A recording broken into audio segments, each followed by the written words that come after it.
I think that like especially from those zones where there's no war but more like economic poverty, um, they don't really get into Germany. They stay in like those welcoming centers and then they get sent back immediately. But there were also many problems with like Syrian refugees as well, which is really sad because most of them are really peaceful. Hi. Yeah, Down so there, they how are really you? for them to not get it. And then Like sneak back into Europe somehow. Like Albanian from Bulgaria, like working as a state representative. They don't know where he is. They have a, Yeah. And like this guy who like did a little that law on the firm German Christmas market, thing of he was legal. already known to the No, authorities, mainly but somehow IP they policy. decided So, not to like put him on a closer watch list or whatever. so I was involved And in a lot because of we have the. open borders, it's something really easy first. What is the for other them to thing? escape and I go was to a different representing country. stakeholders in the TPP negotiating process. I mean, Yeah. stakeholders in the sense like like big Either corporations or way, they stakeholders like in the they sense move there. I guess I think that would Yeah. be better. I mean, trade associations, And then I can do that. like two baskets of clients. I represent both the trade associations, but Yeah. represent technology companies, but also Is there a library way we can Yeah. associations edit this that up? have the same I don't know. interests Maybe on like copyright. somebody at the mosque was involved too, And I mean, you don't you're necessarily suspect I anybody things I who's heard to trade be like policy, a the Cato Institute, terrorist, arguing for I trade, guess. runs a yeah, website called ask questions like worldtradeslaw.net. can Online sells I POs. guess, yeah. I don't know. Come back, come back, come back. Yeah. Okay, we have the back. I think that was Yeah. it's really interesting times in the Yeah, free trade. but to figure out Yeah. who knew what? Did you know how that was discovered at the end? It was like there was the authorities got suspicious. You had a schedule. Yeah, because like well, Weird. because there was like an old There'll be lady a lot living in of this building, and yelling she in the ordered street. pizzas like on a regular basis and like large amount of pizzas, like 20 pizzas. And like at one point they got very suspicious because why doesn't an old lady eat like 20 pizzas a day? So At the end, he had they at had the end like of the a day, the guest basic upstairs with policy is like 20 terrorists. right. I mean, I don't think it's going to be very too much from where it is now. They will, there's certain issues that they're focused on. They're going to try to push them. So Yeah. currency, huge value-added tax. They're determined to do something about it. but even with the currency issues, Well, they aren't have those many like, issues. is it, I mean, China's, Because, for example, Right, like every, right, there's trying to profit. different municipalities Right. Yeah, absolutely. But and nevertheless, everybody they trade, them all out but they now. don't So I can interact. imagine they're going to They push don't talk. towards So it's really hard for them and all the to trade agreements they do. Now, whether they get anyone to agree on it, I don't know. It's not like this they do. So everybody has like their own We know this issue.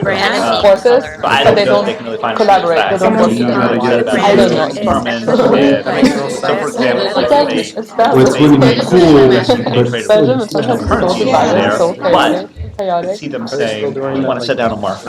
Right. Get provisions we like in some trade agreement and then use them. It's still going on. So- I mean, I don't see know. make that the new template, yeah. Yeah, But exactly. I had like a girl in my class, and her leg, her brother's leg got broken by. I mean, on every issue, I just Good, how are you? reconciled By like a Flemish guy because Yeah, Yeah, of everything's his friends. totally contradictory. and the latest tweets came out. Rivalry.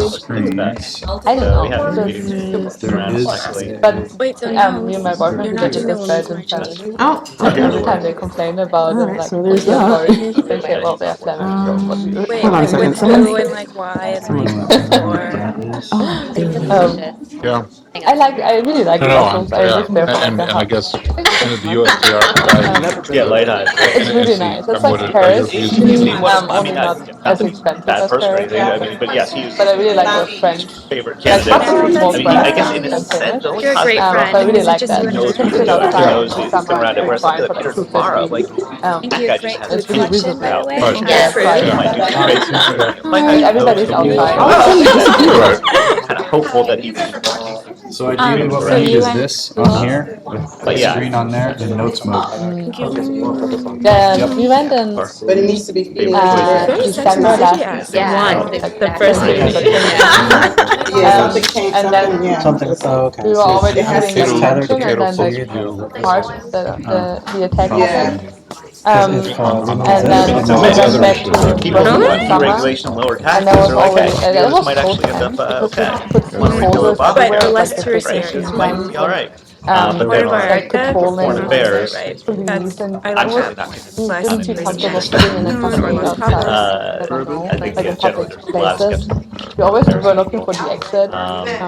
Oh, okay, okay. I Because should she's see a on So it the wasn't. phone. So we didn't return this December. What is friends it? But maybe went we went like to twice a Tulum. year. You know, because Yeah. the thing And I'm I hope the last person to talk to. Yeah, yeah. something is, Yeah. yeah, What there we you go. need is That's what I did. everyone's just She like, said that you know, info. Yeah, that's what I was what we saying, because I need, pushed you you. know? Yeah. The whole idea that like, My friends coming up with the list right now. so the only thing that, and especially. I actually think what he's saying on pharmaceutical is actually 100% right. It's crazy that every other. Get away from these people. It's already on paper. But we don't. On that one, what I would say, have said is, look, the reason the prices are high is giving these people monopolies. That's the problem. To that problem, we need to rethink that. To me, what we're doing is we're countering this regulation with new regulations. So I'd really like to Absolutely. call into question all of our. But in many ways, the problem. It's basically maintaining this Yeah, sort of dysfunctional exactly. thing. And instead of saying, okay, how do we fix dysfunction? I know. Rather do things Right. I don't know.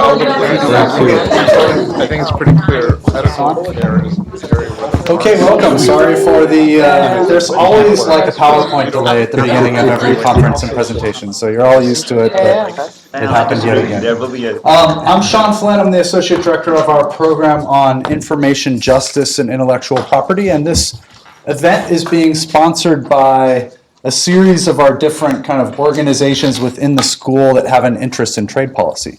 So our program has an interest in the ways that international intellectual property is shaping domestic IP policy.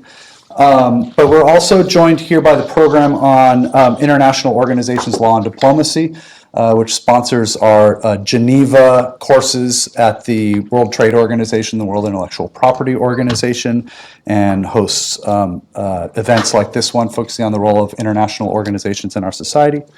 The Intellectual Property Law Society, it's a student society that works most closely with PIDGIP and is interested in IP issues.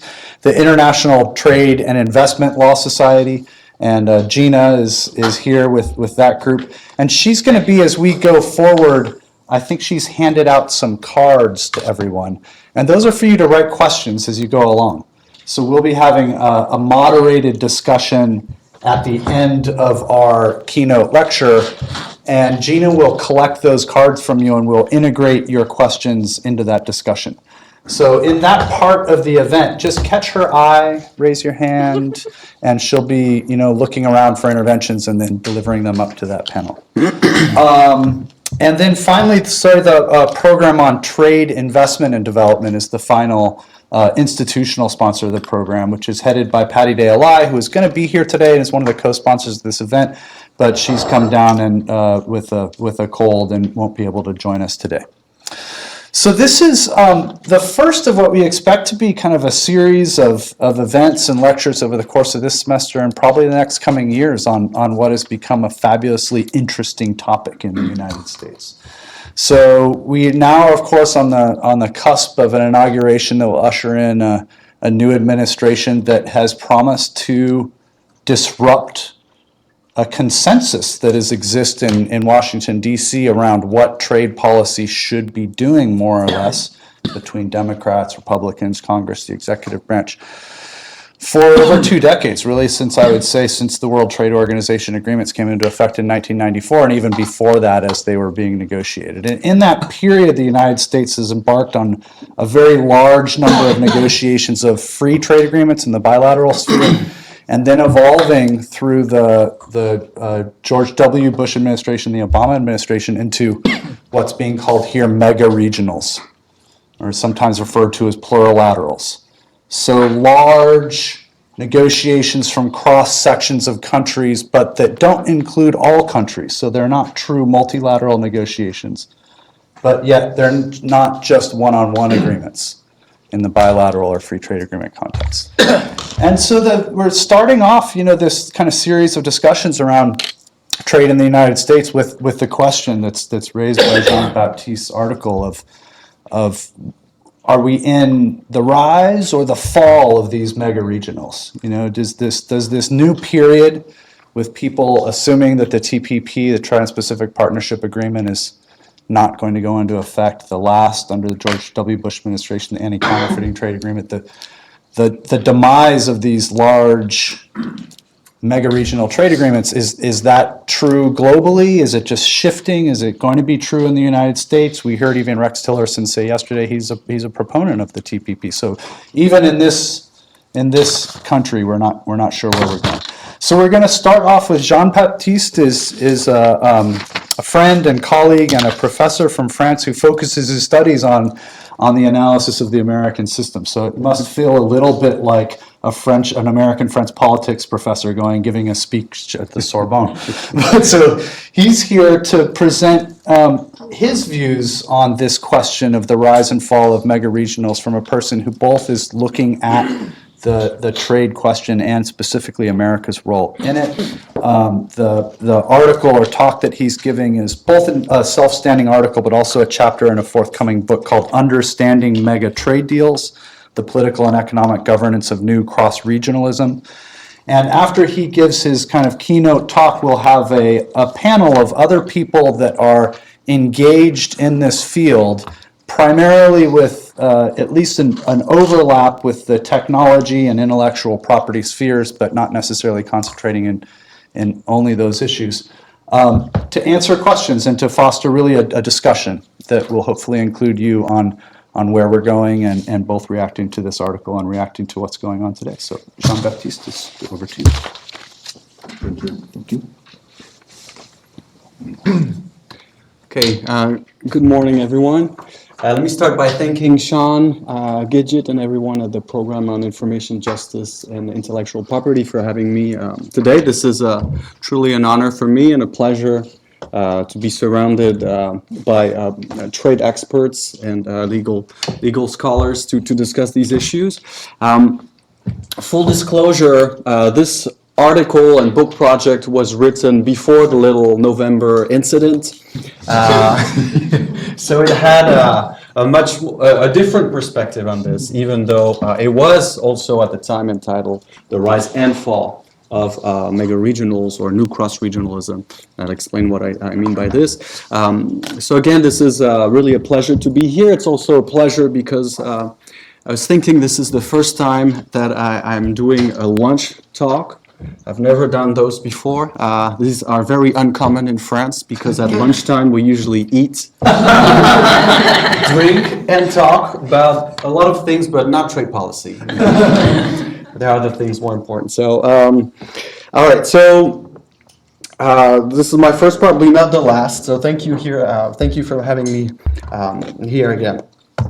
All right. So let me see. Make sure that oops, that's not what I want to do. All right.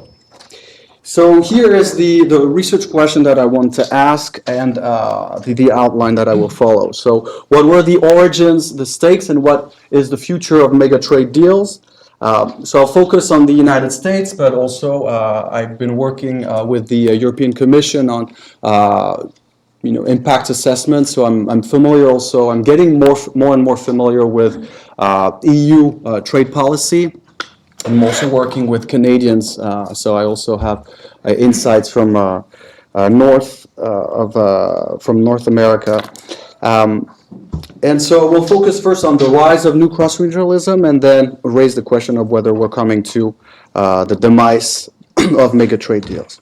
Let me start by introducing,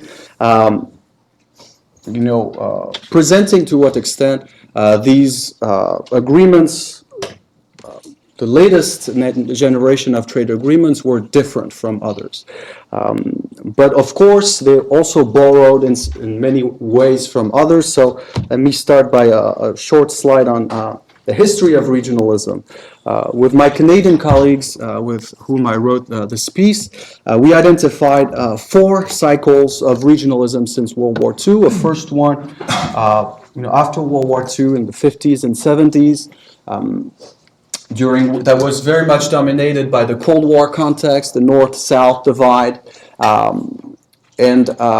but a period during which I would say regionalism was not the defining trend. It was the birth of GATT, so obviously multilateral trade agreements really dominated the agenda from the Geneva round to the Kennedy round or the Tokyo round, if you go even further. So that was the first cycle of regionalism, with the European community being a prominent example. The second wave of regionalism occurred in the 1980s and 90s, where the world shifted from more political trade agreements to more market-based agreements on different regions of the world, in different regions of the world. So think of Mercosur in Latin America, APEC in Asia, COMESA in Africa. And so this was a period during which it was more, I would say, regionally concentrated, more market-based, and there were different levels of integration, more or less deep, I would say, depending on the region you looked at. In North America, NAFTA was probably the most prominent example of these trade deals, and I think this was a historical turn point, not only for the United States, but also in the model that it set for the rest of the world, for future regional trade deals and trade agreements in general. Why? Because NAFTA included a number of new provisions concerning investments, intellectual property, as you probably know, investor-state dispute settlements. Okay, and so these were not entirely new because the WTO or the GATT at the time was talking about this, but this set new standards, I think, for the next generation. It created a template for the next generation of FTAs, and I'll come back to this to illustrate this in more visual terms. Okay, and then the third cycle of regionalism occurred in the first part of the 21st century, a period during which we would argue trade agreements shifted towards Asia, which became really a center for trade integration, and were also more interconnected with the process of globalization. Here I'm thinking of global value chains, digital trade. That's when digital trade became people started to talk about digital trade and trade agreements. And then it was followed by what we think is a distinct wave of regionalism that we call new cross-regionalism. And I'll explain its characteristic in a minute, okay? And I've probably heard of this alphabet soup of mega trade deals, TPP, TTIP, TISA, RCEP, etc. Now, we've identified 3 main features that we think distinguish these trade agreements from others. The first one, and that's what we call new cross-regionalism. We don't use the term, we use the term mega trade deal as well, but part of the idea of the book is also that the idea of mega trade deal is a bit misleading to the extent that it's not only about the size, it's not only about trade. Okay, hence the term new cross-regionalism, where there's this cross-regional dimension, but there's also regionalism being a more flexible term to talk about other things than trade. Okay, so here are the main features. The first feature is the geographic scale and the economic significance of these agreements. Okay, TPP represents 40% of world GDP. TTIP, so the Transatlantic Trade and Investment Partnership, would represent 35% of world GDP.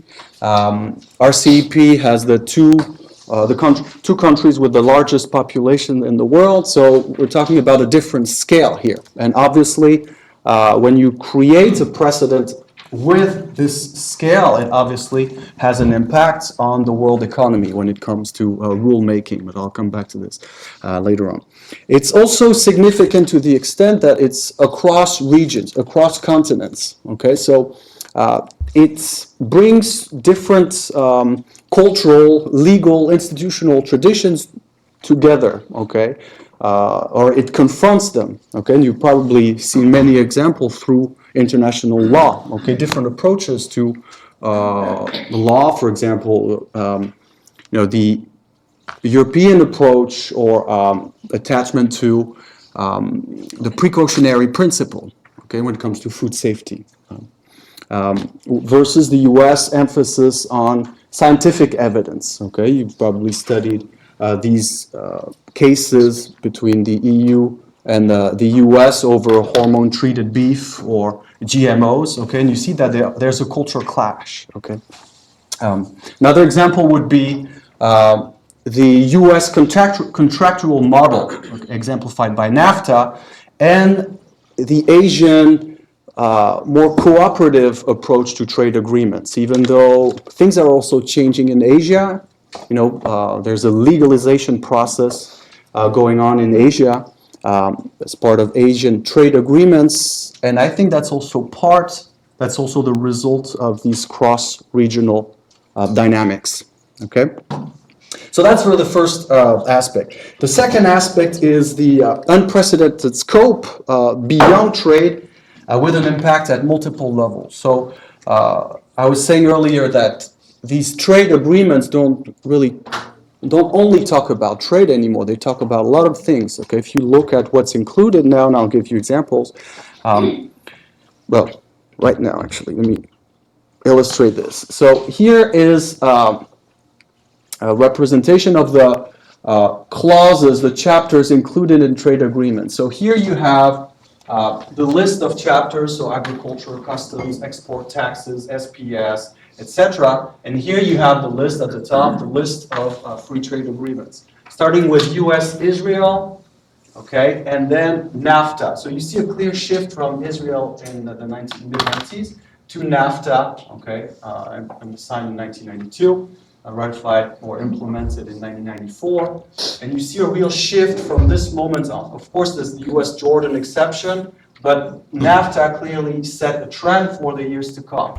Okay, these are WTO plus agreements, so you know that they cover more than the WTO. They go beyond what the WTO proposes. Okay, so that shows that NAFTA was a clear innovation. If you look now at the next generation of FTAs, you see that NAFTA, they cover a number of similar issues. You see NAFTA on the left, CETA with the EU, Canada, TPP and TTIP. So there's a large part where these agreements are similar. But there's also another part where CETA, TPP, and TTIP cover much more. So you see here, this column here, NAFTA doesn't include, electronic commerce, subsidies, regulatory cooperation, transparency provisions, whereas CETA, TPP, and TTIP do. Okay, so you see a real shift away from trade. Trade is still part of these deals, obviously, but it goes really far beyond trade. Okay, so that's the second characteristic.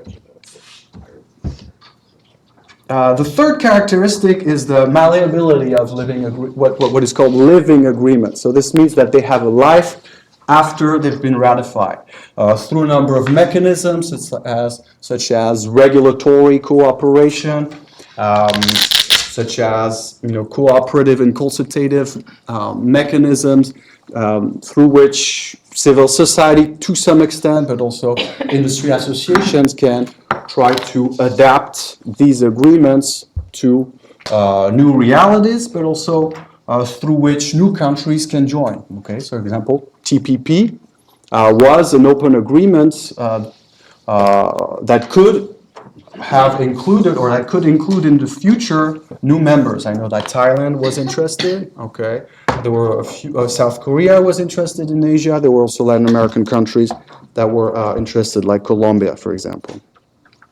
And so the tentative definition from these three dimensions is the following. So we define new cross-regionalism as an upgradable regulatory regime connecting powerful trading partners across continents in an unprecedented set of trade-related regulatory spheres. Okay, geographic scope, regulatory scope, and then living agreements. Okay.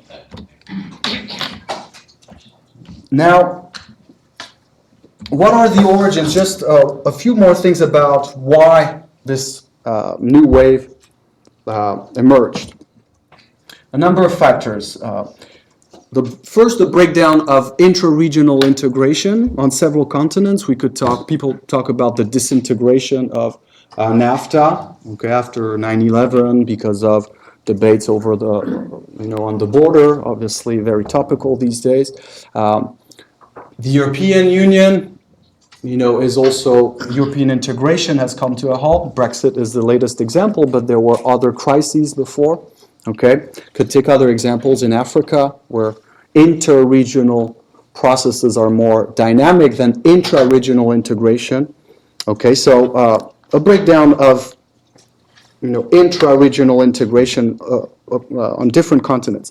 The second factor is the rise of emerging economies and its consequences on multilateralism. Now, why isn't the Doha round working? Because there are some countries that are not willing to accept the West's agenda, okay, anymore, and so they say, okay, well, it's not only a north-south divide. There's also a south-south-south divide, but I think it also comes from the new power structure of what some people have called the multipolar world, the post-American world, or the non-polarity, whatever word you want to use. And then the third aspect is the shift from traditional economic integration to interconnection or interoperability. Okay, so it's no longer about harmonizing everything. It's making things work together, like digital trade, like applications. Okay, you know how Google works with different apps and detects the information and can track you everywhere. That's interoperability. Okay, that's how these agreements work. They try to, not necessarily to make everything the same, but to make things work. Okay, with, for example, mutual recognition agreements in various sectors. Now, before I shift to the future of this and the potential demise, let me highlight two main repercussions of that these mega trade deals have had on the world order.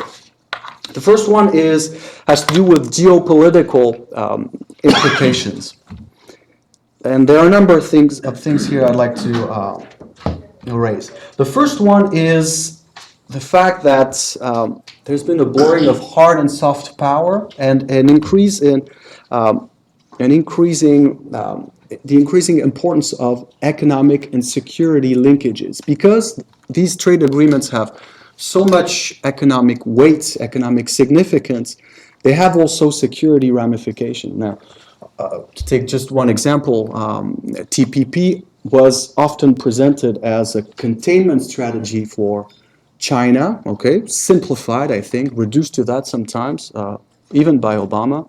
But there was clearly a geostrategic dimension, okay? So if the US pulls out, China will dominate the Asia-Pacific region. Not only for the US, this has also geostrategic implications for Japan. Japan is also very interested in TPP because of these geopolitical dimensions, okay? We could take the example of TTIP.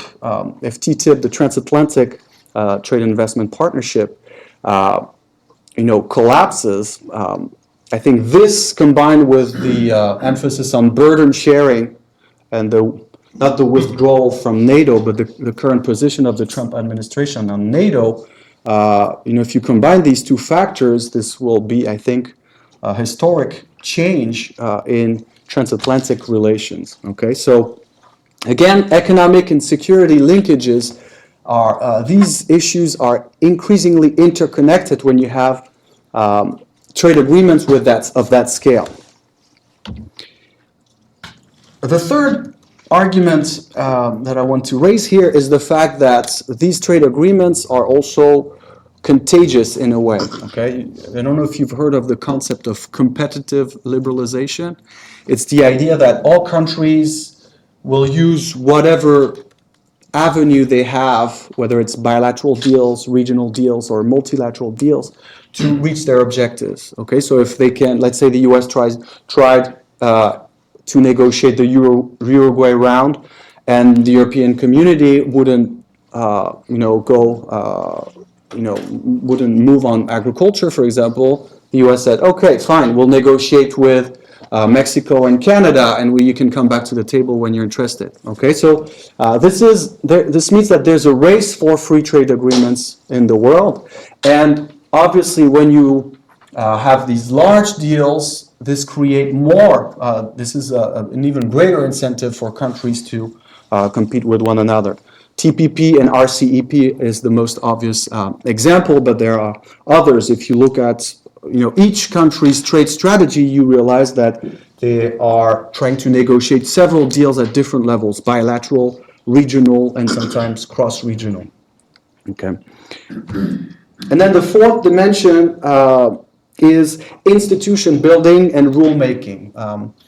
So this means that obviously with this economic weight, this will have set precedents for the world economy. The EU and the US, according to one study, are the source of 80% of the rules of the world economy. Okay. Now this is obviously changing because a number of emerging countries are reasserting their power and saying, okay, we need to have more say in how these rules are designed. Okay, so I think there is clearly something at stake here if the U.S. pulls out of some of these partnerships. And then finally, the living agreement dimension that I mentioned earlier also obviously makes these rule-making processes even more relevant. I like the term rule in English because it has this dual meaning. Okay, it's a rule, but it's also a way to rule, okay, to dominate. So I think this is interesting from a linguistic standpoint. And then the second set of implications is the fact that all these new issues that are brought to the table imply new stakeholders, okay? As I mentioned, these free trade agreements are no longer just about trade, but you might, and you're a specialist in intellectual property. You know that intellectual property is not, the protection of intellectual property is not a form of free trade, right? It can restrict trade. It can restrict innovation if it's done in too constraining terms. Okay, so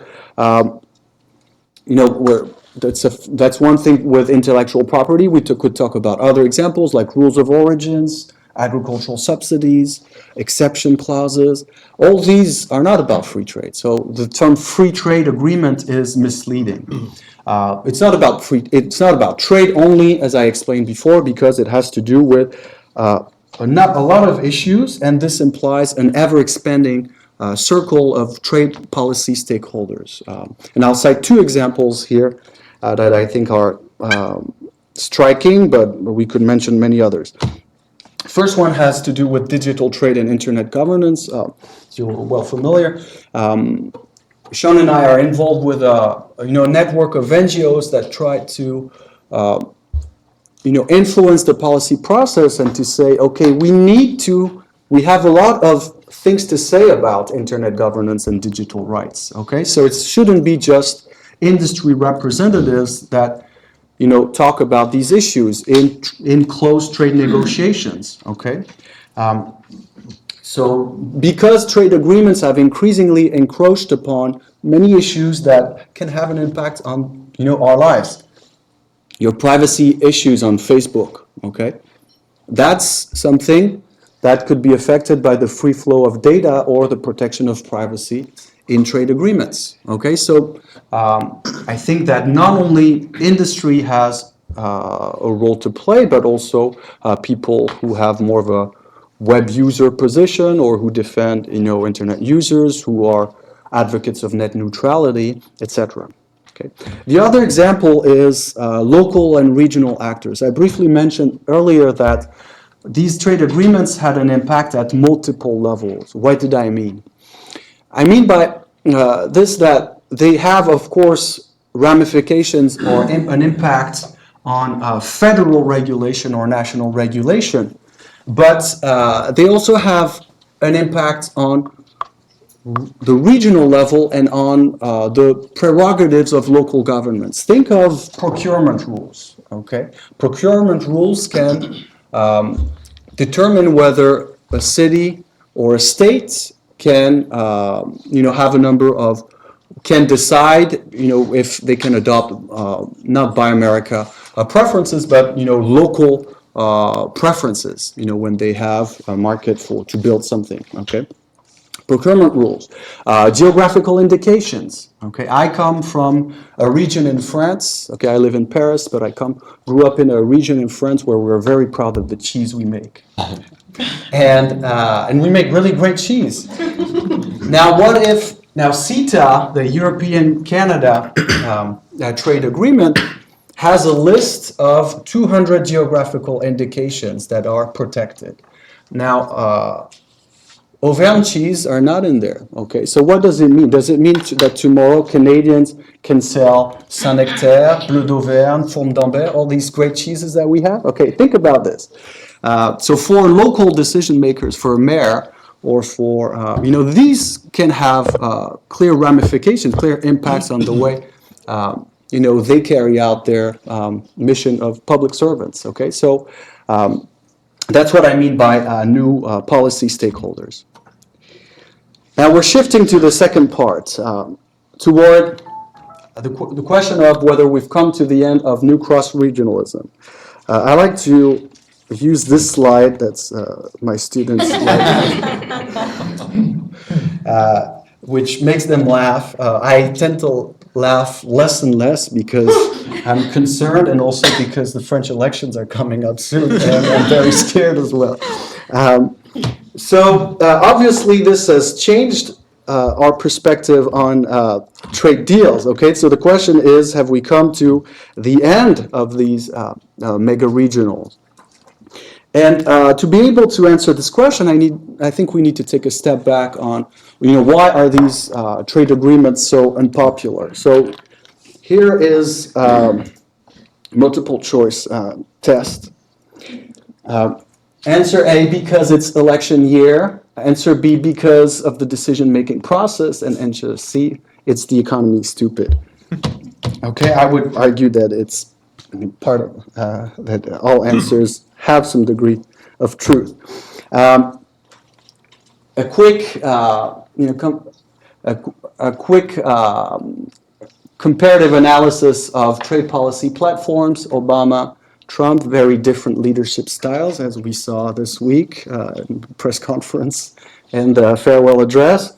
But similar trade policy agenda. If you look at what they promised, a promise to protect American jobs, denouncing offshoring practices, promise to renegotiate NAFTA. Yes, Obama did talk about this, although you might argue that he did through TPP. Okay, a promise to negotiate better, fair trade deals, and a promise to be tough on China. Okay, so that's obviously part of electoral politics.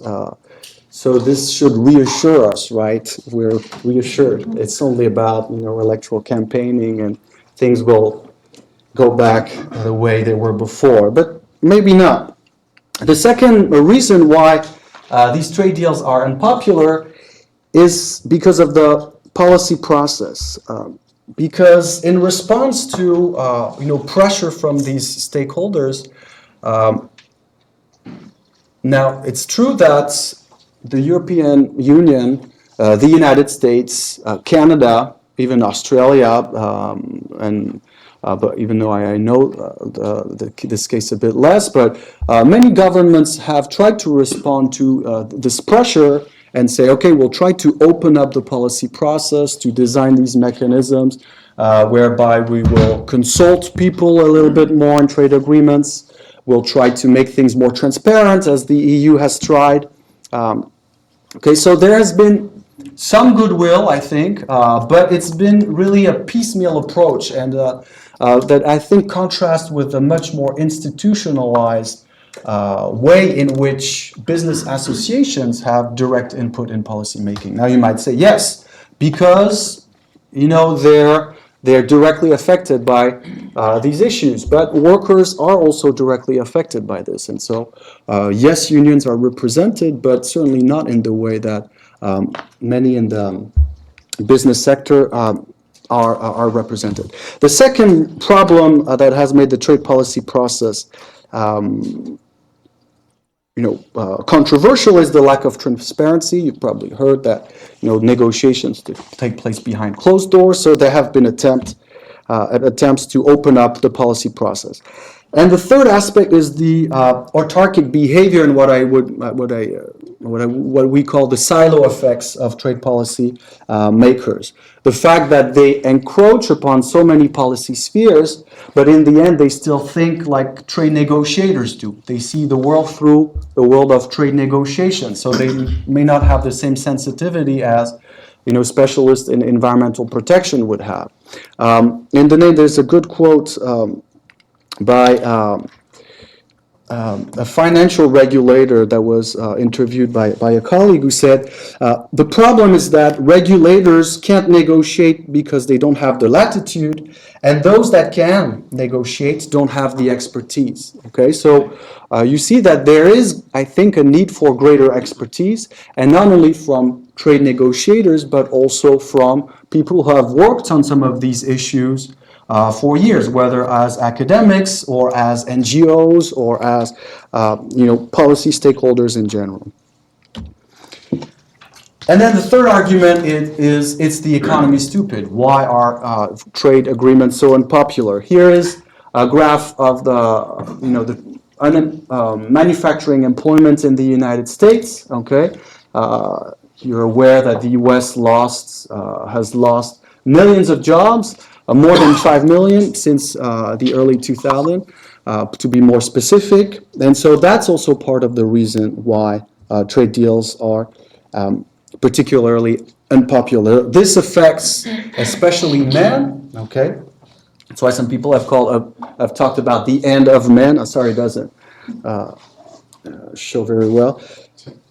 Job destruction and wage cuts that have been stagnating over the past 30 years. Women's average or mean wages have increased to catch up with their level, but overall it's clearly a concentration of this economic impact or social impact among one segment of the population that has been very destructive at the local level, and some studies have shown this, not only for people working in factories, but also in communities through these multiplier effects. All the businesses that are around these factories obviously close, and this takes a lot of time to retrain people and to help them to deal with these layoffs. Okay, and so that has led to a disconnect from the labor markets. The New York Times a few months ago had a really good piece on how many of these people. What is that? 1 minute. Okay. End at 1. Oh, and at 1. Okay. Thank you. Okay, great. All right. So, and obviously, the lower the skills, the harder it is to get back into the labor markets. Okay. So. And if you look at this, you realize that this breeds, so trade not only breeds economic polarization, but also political polarization. It imports political polarization, to use the term of an article by David Otter and Dorn. The Brookings recently had a very interesting analysis comparing, trying to see to the extent to which TAA recipients, so people that who lose their job as a result of trade and benefit from trade adjustment assistance, voted for Donald Trump. And the areas, the communities in which there was the greatest number of layoffs related to trade, okay, had the highest number of Trump voters. Okay, so you see 90%. And even the least trade dislocated communities that still receive TAA money, so that means they've been impacted, still 70%. So there's obviously a connection here. And yet when you look at, a lot of studies have shown that trade is not the single factor responsible for social dislocation and for the decline in manufacturing employment. If you look at here, you have manufacturing employment in blue, and in orange you have manufacturing output. So you see that manufacturing output keeps increasing. So it's not only that trade replaces production, okay? Production keeps increasing. And so here, this means that the real culprit is actually not trade, but technology, okay? Automation is responsible. There's this famous trade jokes, I don't know that many, so I use this one all the time, about, how many, that I'm sure you all know, how many workers do you need now in factories? And the answer is one person and a dog, okay? The dog to keep the man from messing up with machines, and the man to feed the dog. Okay, you probably say it better than me, but so that's the idea. The reality is that whether or not you like trade, the factories of today, need very few workers. Okay, so. Trade might be unpopular for the wrong reasons to some extent. Now, what are the solutions offered by Trump to this anti-trade backlash? I'll move quickly over his trade team. And one thing he has proposed, and we've heard a lot about, is this sort of return with the people he has nominated. You see a clear pattern, a return to a more form of what people call aggressive unilateralism, a greater use of trade enforcement mechanisms, retaliatory measures, to try to punish countries that are accused of unfair trade practices. Okay, so this brings us back to the Reagan era to some extent. Okay, or to something that I call Montbourgisme 2.0. So, what is Montbourgisme? Arnaud Montebourg was the Minister of the Economy in France, and a few years ago, he's now candidate for the primary elections. And during 2 years or so, he made his personal quest to fight against every factory closing, every prominent factory closing. He would pressure, threaten the company, a bit like Trump with much less power, okay, and I would argue similar impact, very mixed results, okay. So the 2.0 is obviously the upgraded version with Twitter, okay. And this has, so the problem with that is first that American competitiveness depends now on transnational value chains, okay. The second is that it has a minor impact in the end. Paul Krugman had good articles on this, saying that, it would take, if he saved a company like Carrier, every week it would take him 100 years to bring back manufacturing employment to the way it was in 2000. So, and then there are also the myths of the manufacturing renaissance in the U.S. Think of the joke about the dog and the man, and that answers this point. Okay. There are also, problems with aggressive unilateralism. Okay, these trade sanctions. First, international obstacles, and I'd be curious to see what you think about that. The position of the WTO. How would the WTO respond to this? And especially its dispute settlement body, if the U.S. imposes new tariffs. Secondly, China is not Japan of the 1990s, much more conflictual, I think, much more assertive. And then there's the question about the retreat of the U.S. and its consequences. So in the end, and I'll conclude with these two slides, first there is,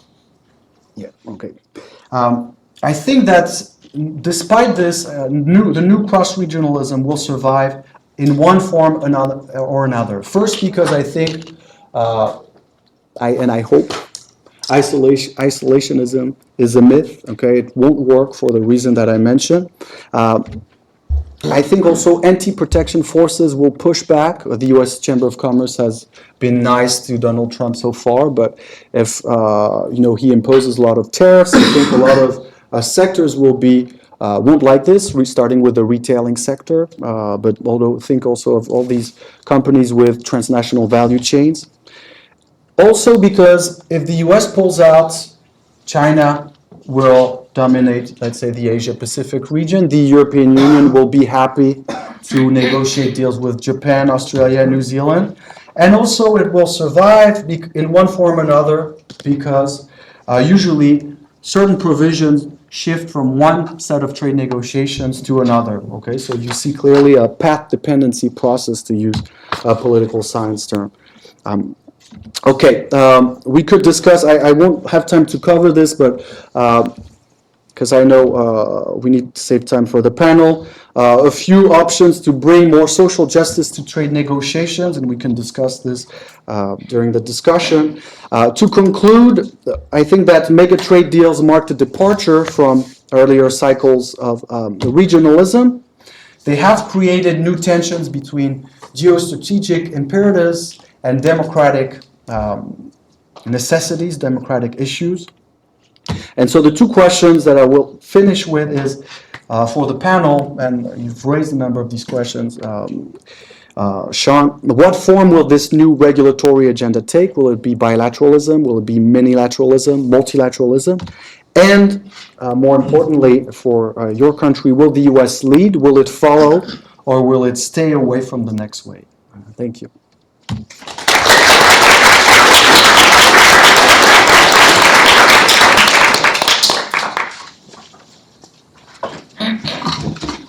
So how do we do this? Why don't you stay up here? I'm going to take out this. So I'll invite the members of the panel to come up. I'm just going to switch this around. How many are we?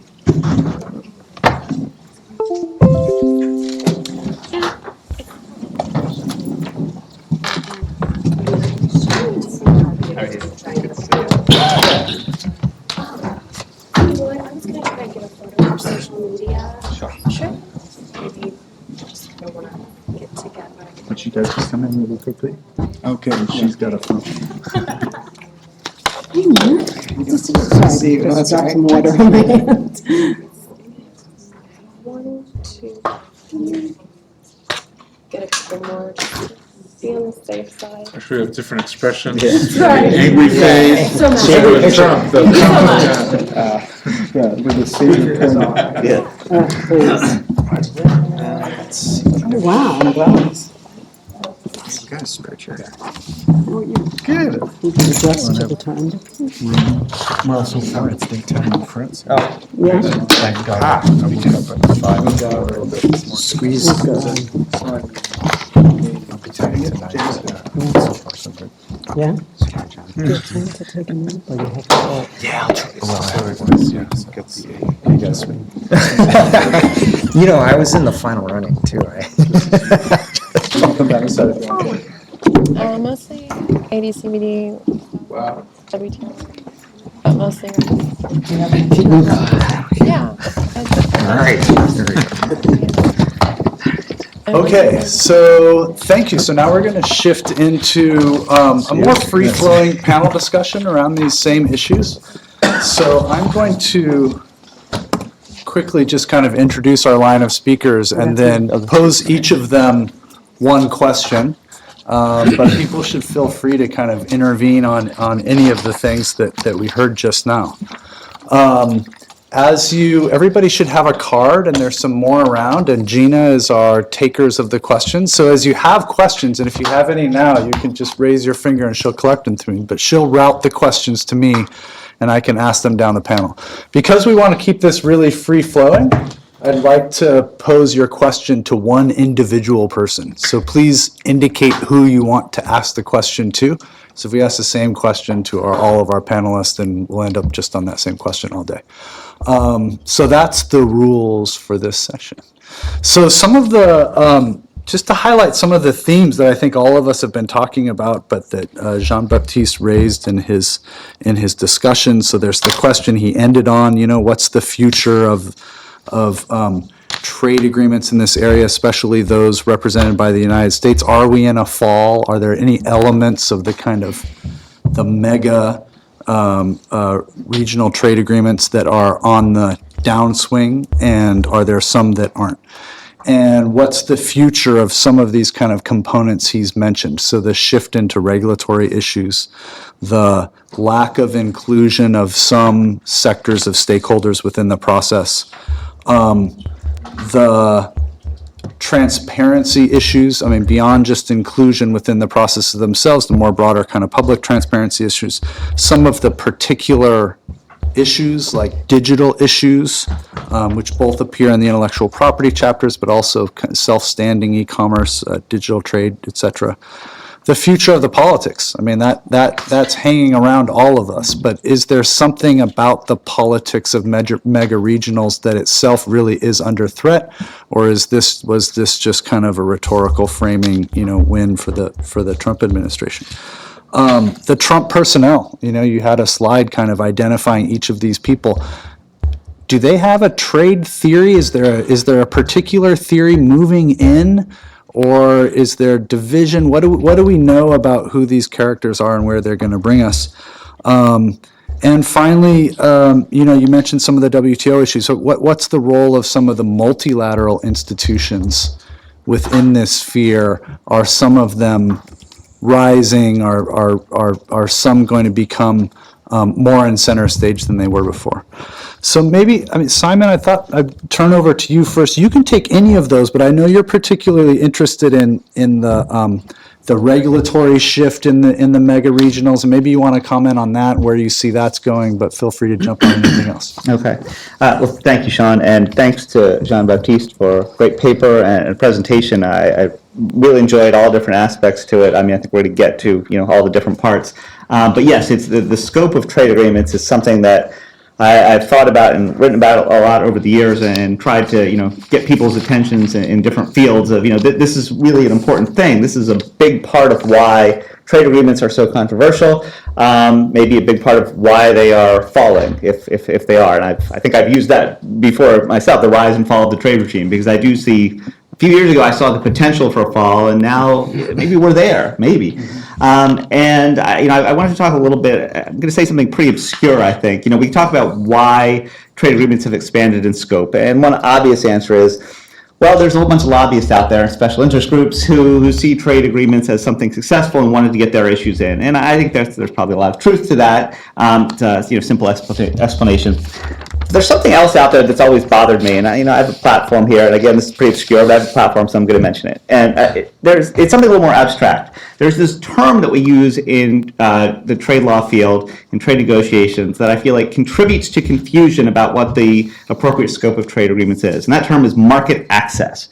This term is used frequently to cover a wide range of issues. The simplest one, and where I think it's fine, is if we say, we'd like to bring tariffs down on certain products because it will increase market access, our ability to sell goods in a foreign market.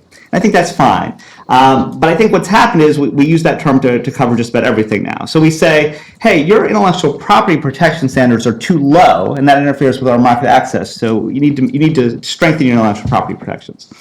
At the same time, we could do the opposite. We could say, hey, your intellectual property protection standards are too low, or too low. We need to raise them.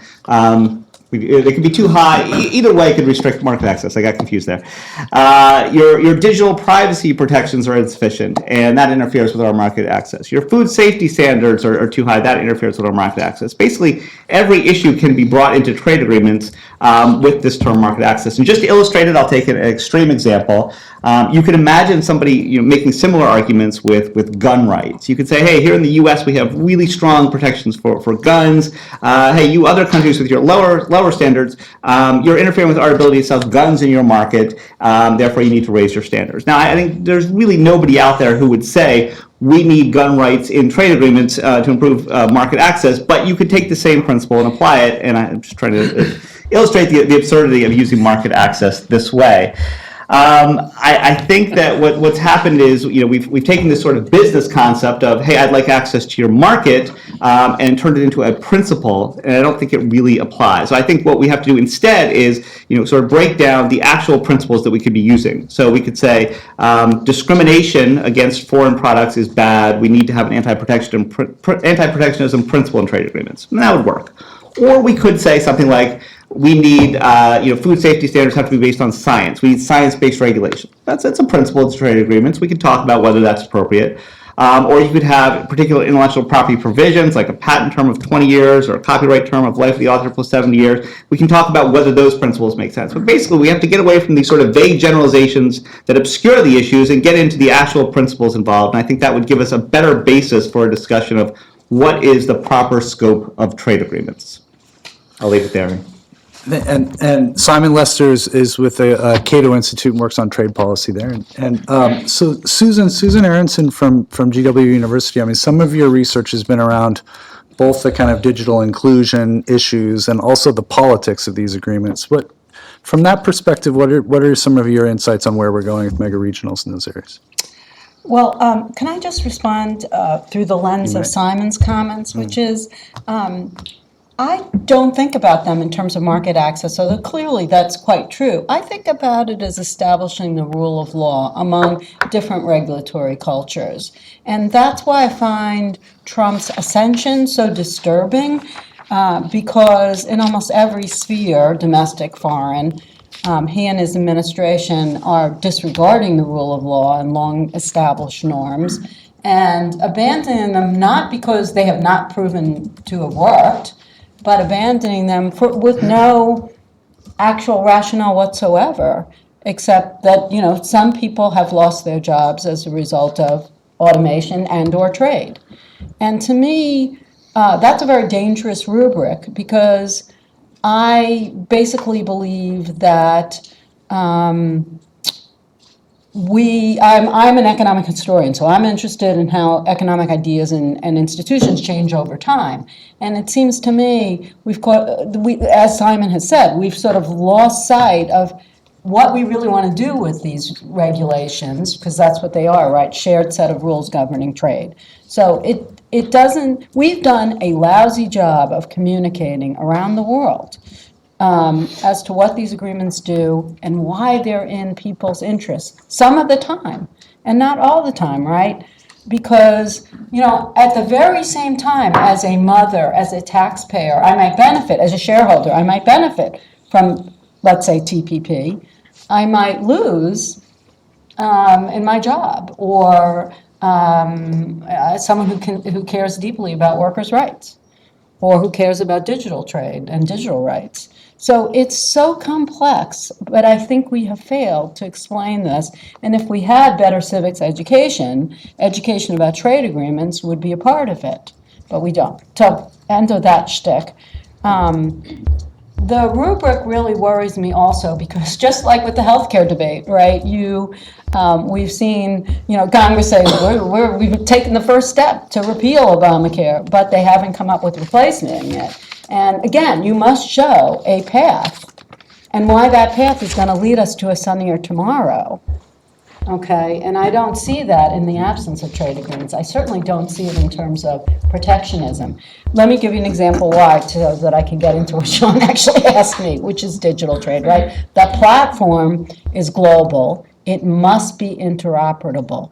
Hence, we must have shared rules when we attempt to restrict information flows, right? When is it legitimate for a government to shut down such information flows? We all agree we want to, at times prevent pornography. We want to prevent terrorist content. We may want to prevent dangerous information flows, etc., to protect privacy. Intellectual property that may be stolen. But we don't agree as to how to do those things. Hence, we need shared rules to govern this platform that is global, because so much information flows across borders, whether it's data or whether it's actual cultural information, right? A script, a book, etc., or Google search. So, And Matt, you're from the Computer and Communications Industry Association, so an industry association that represents different players within the system. I mean, from Microsoft to Google, Facebook, et cetera, hardware makers. So you see a lot of different interests kind of come into this. Tell us more about, following up from what Susan was saying, who's winning, who's losing, the points about inclusion, who's included in the systems, not, and especially forward-looking, where do you see things moving into different forums, et cetera? Sure. So I see the world, I think, when we talk about trade through the lens of my industry constituents, which are primarily internet and technology firms. And in that work, I have a trade lawyer colleague who I often find myself thinking of a comment he made in the beginning of the TPP talks, 10 years ago now. Yeah, geez. Where he said something like, U.S. trade agreements accurately reflect the needs of the U.S. economy 20 years ago. Right? And so you can see now we are talking about digital trade issues when the rise of the digital industry in the United States really occurred about 20 years ago. You look at TRIPS and the inclusion of IP policy issues into U.S. trade policy. It happened about 20 years after the rise of the creative and content industries in the United States too. So trade agreements tend to lag considerably.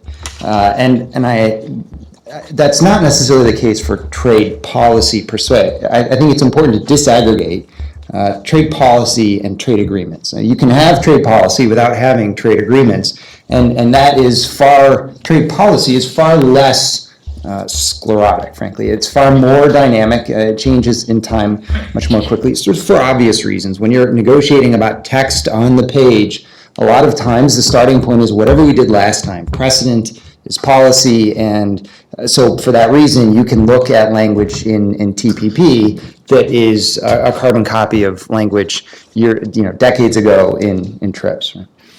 And so what I see that meaning is frankly, the biggest losers are those who had the most influence over trade agreements, but not necessarily trade policy. And so as the U.S. policy perspectives have changed to reflect the change of the United States economy, that has more quickly reflected the perspectives of contemporary industry.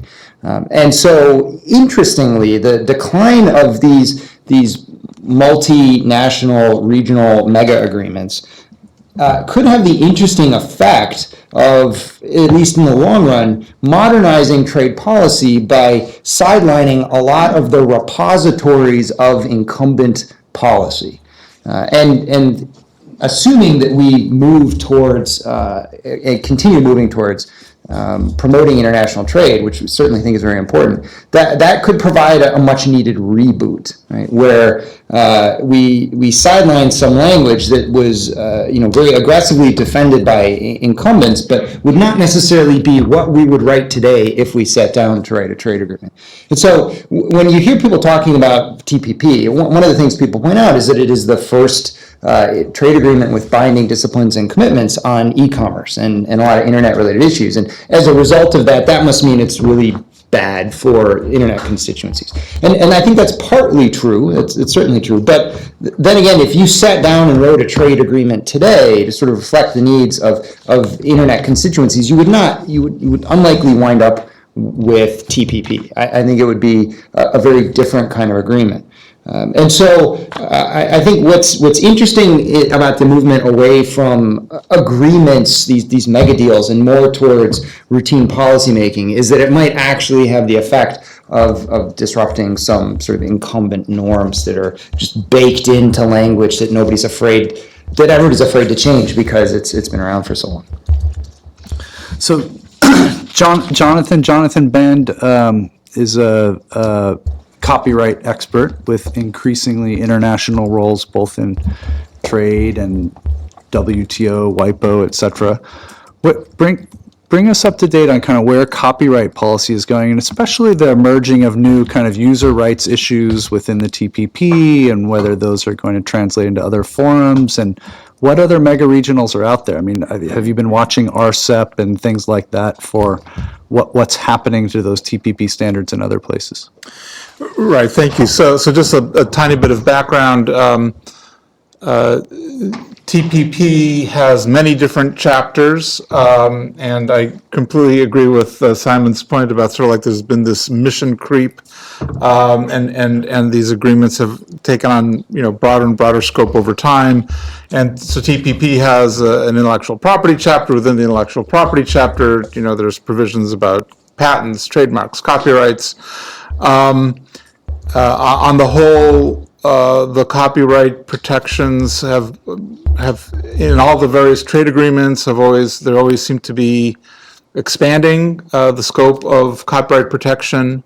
But what was nice about TPP is we were actually able to get something good, good language about achieving balance through exceptions and limitations. And so that was a good provision. The reason why it ultimately was included is I think basically the rise of the internet economy and internet companies really pushing for that language.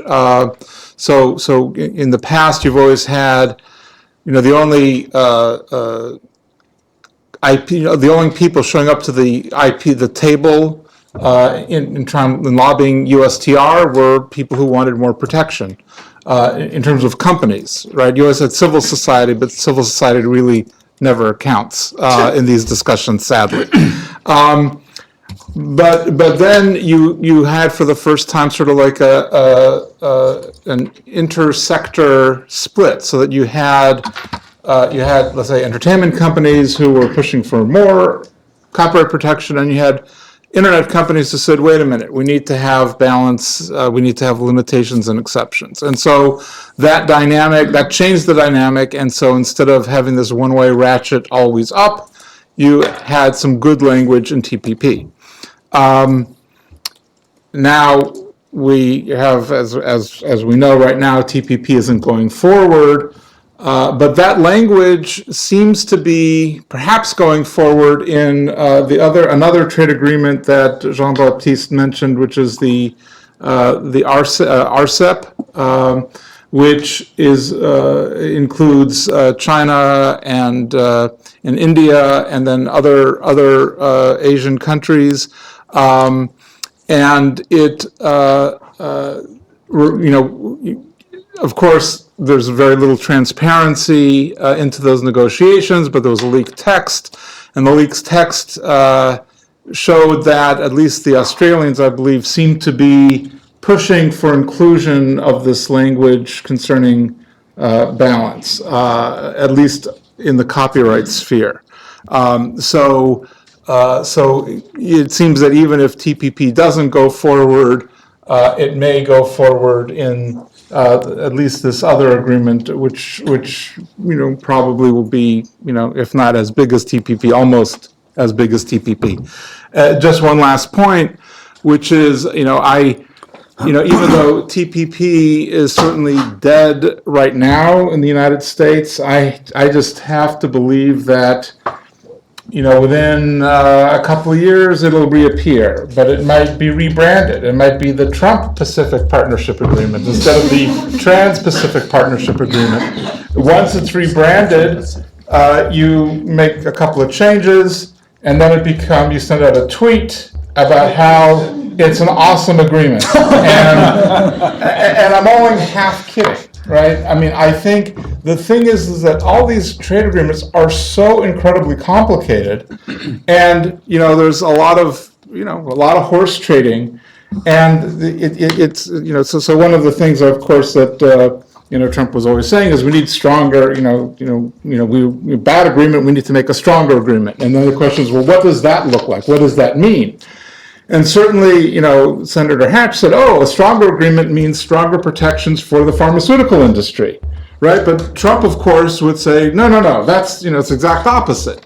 So, who knows? But the point is, it's really complicated, and it's very easy for politicians to grossly oversimplify strong, weak, good, bad, pro this, pro that.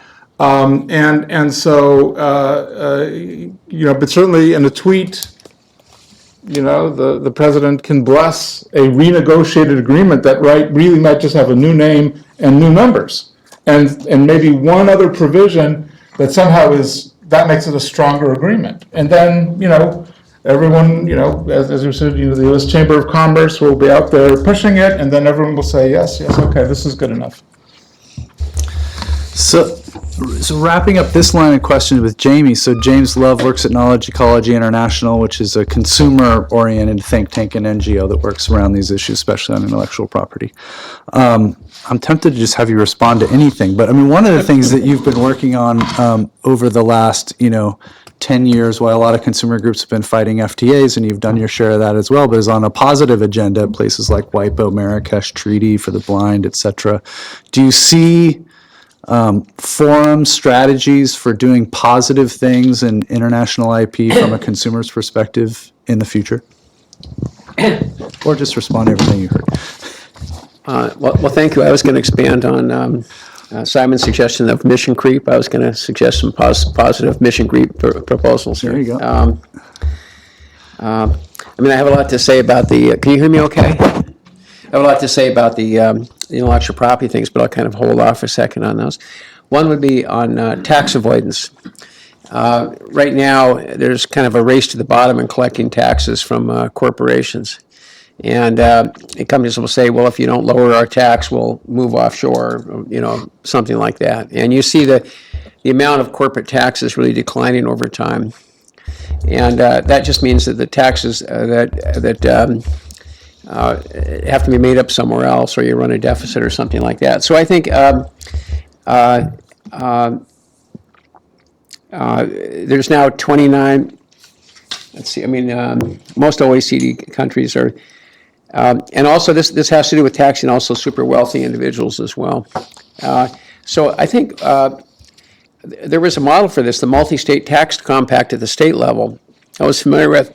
Some years ago, I used to work for the Department of Revenue in Alaska, and I learned a little bit about this. But there was an effort. The problem of the states of America, like Nebraska, South Dakota, California, they had this issue of companies would try and shift their assets or their accounting assets or profits or whatever into a state that had no income tax, for example, or there'd be the same threat of lowering the taxes. But the multi-state tax, it was kind of a uniform accounting system that everyone would follow to ensure that they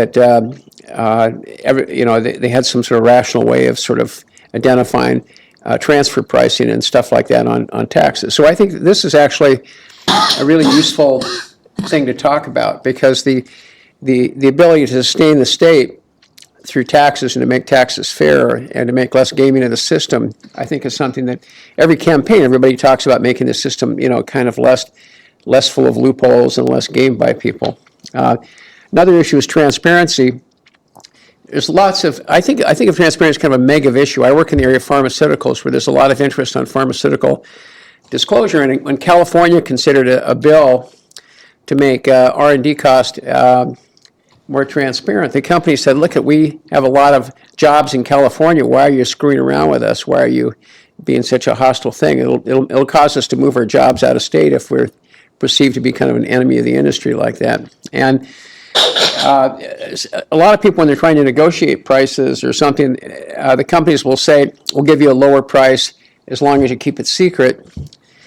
And since they already know what the price is, they don't really have the incentive, to sort of give up anything in order to make it transparent, because that's a benefit for someone else, not for them. And so there's this sort of external benefit that the buyers are not very well coordinated. And so DNDi, which is a nonprofit organization, they told me the same thing. They wouldn't share what their licenses were with drug companies, because the drug companies always ask for a non-disclosure agreement. They didn't really make them disclosure, but the companies asked for them. But they said if there was a general norm that they all were public, it would be easier for them.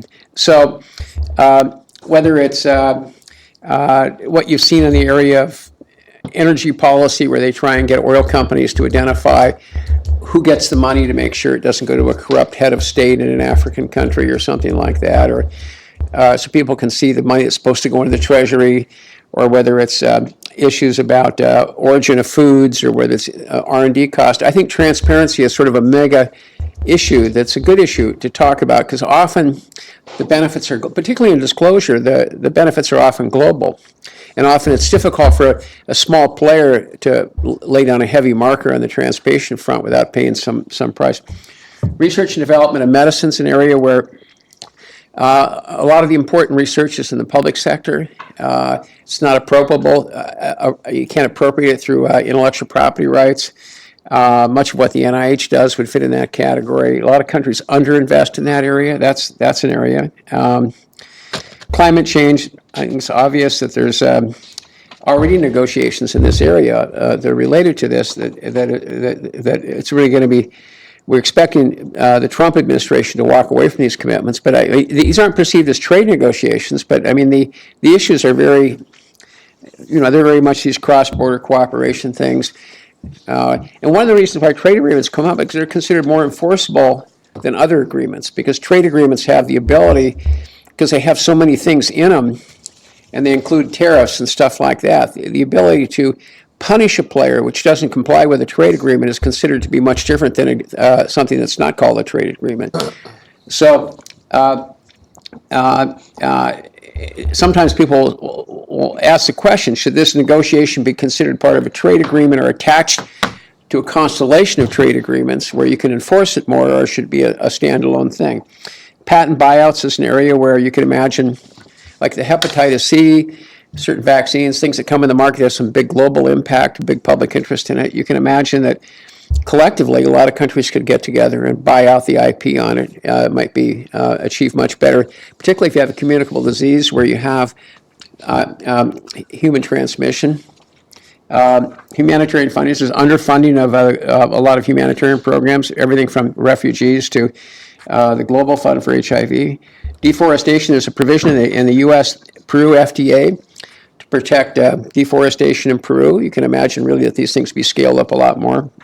Labor standards, I think labor standards can be quite a few things. They appear in agreements to some extent. I mean, I think they could go further, but I'll just throw out a couple of other areas. One thing is like time off and work weeks.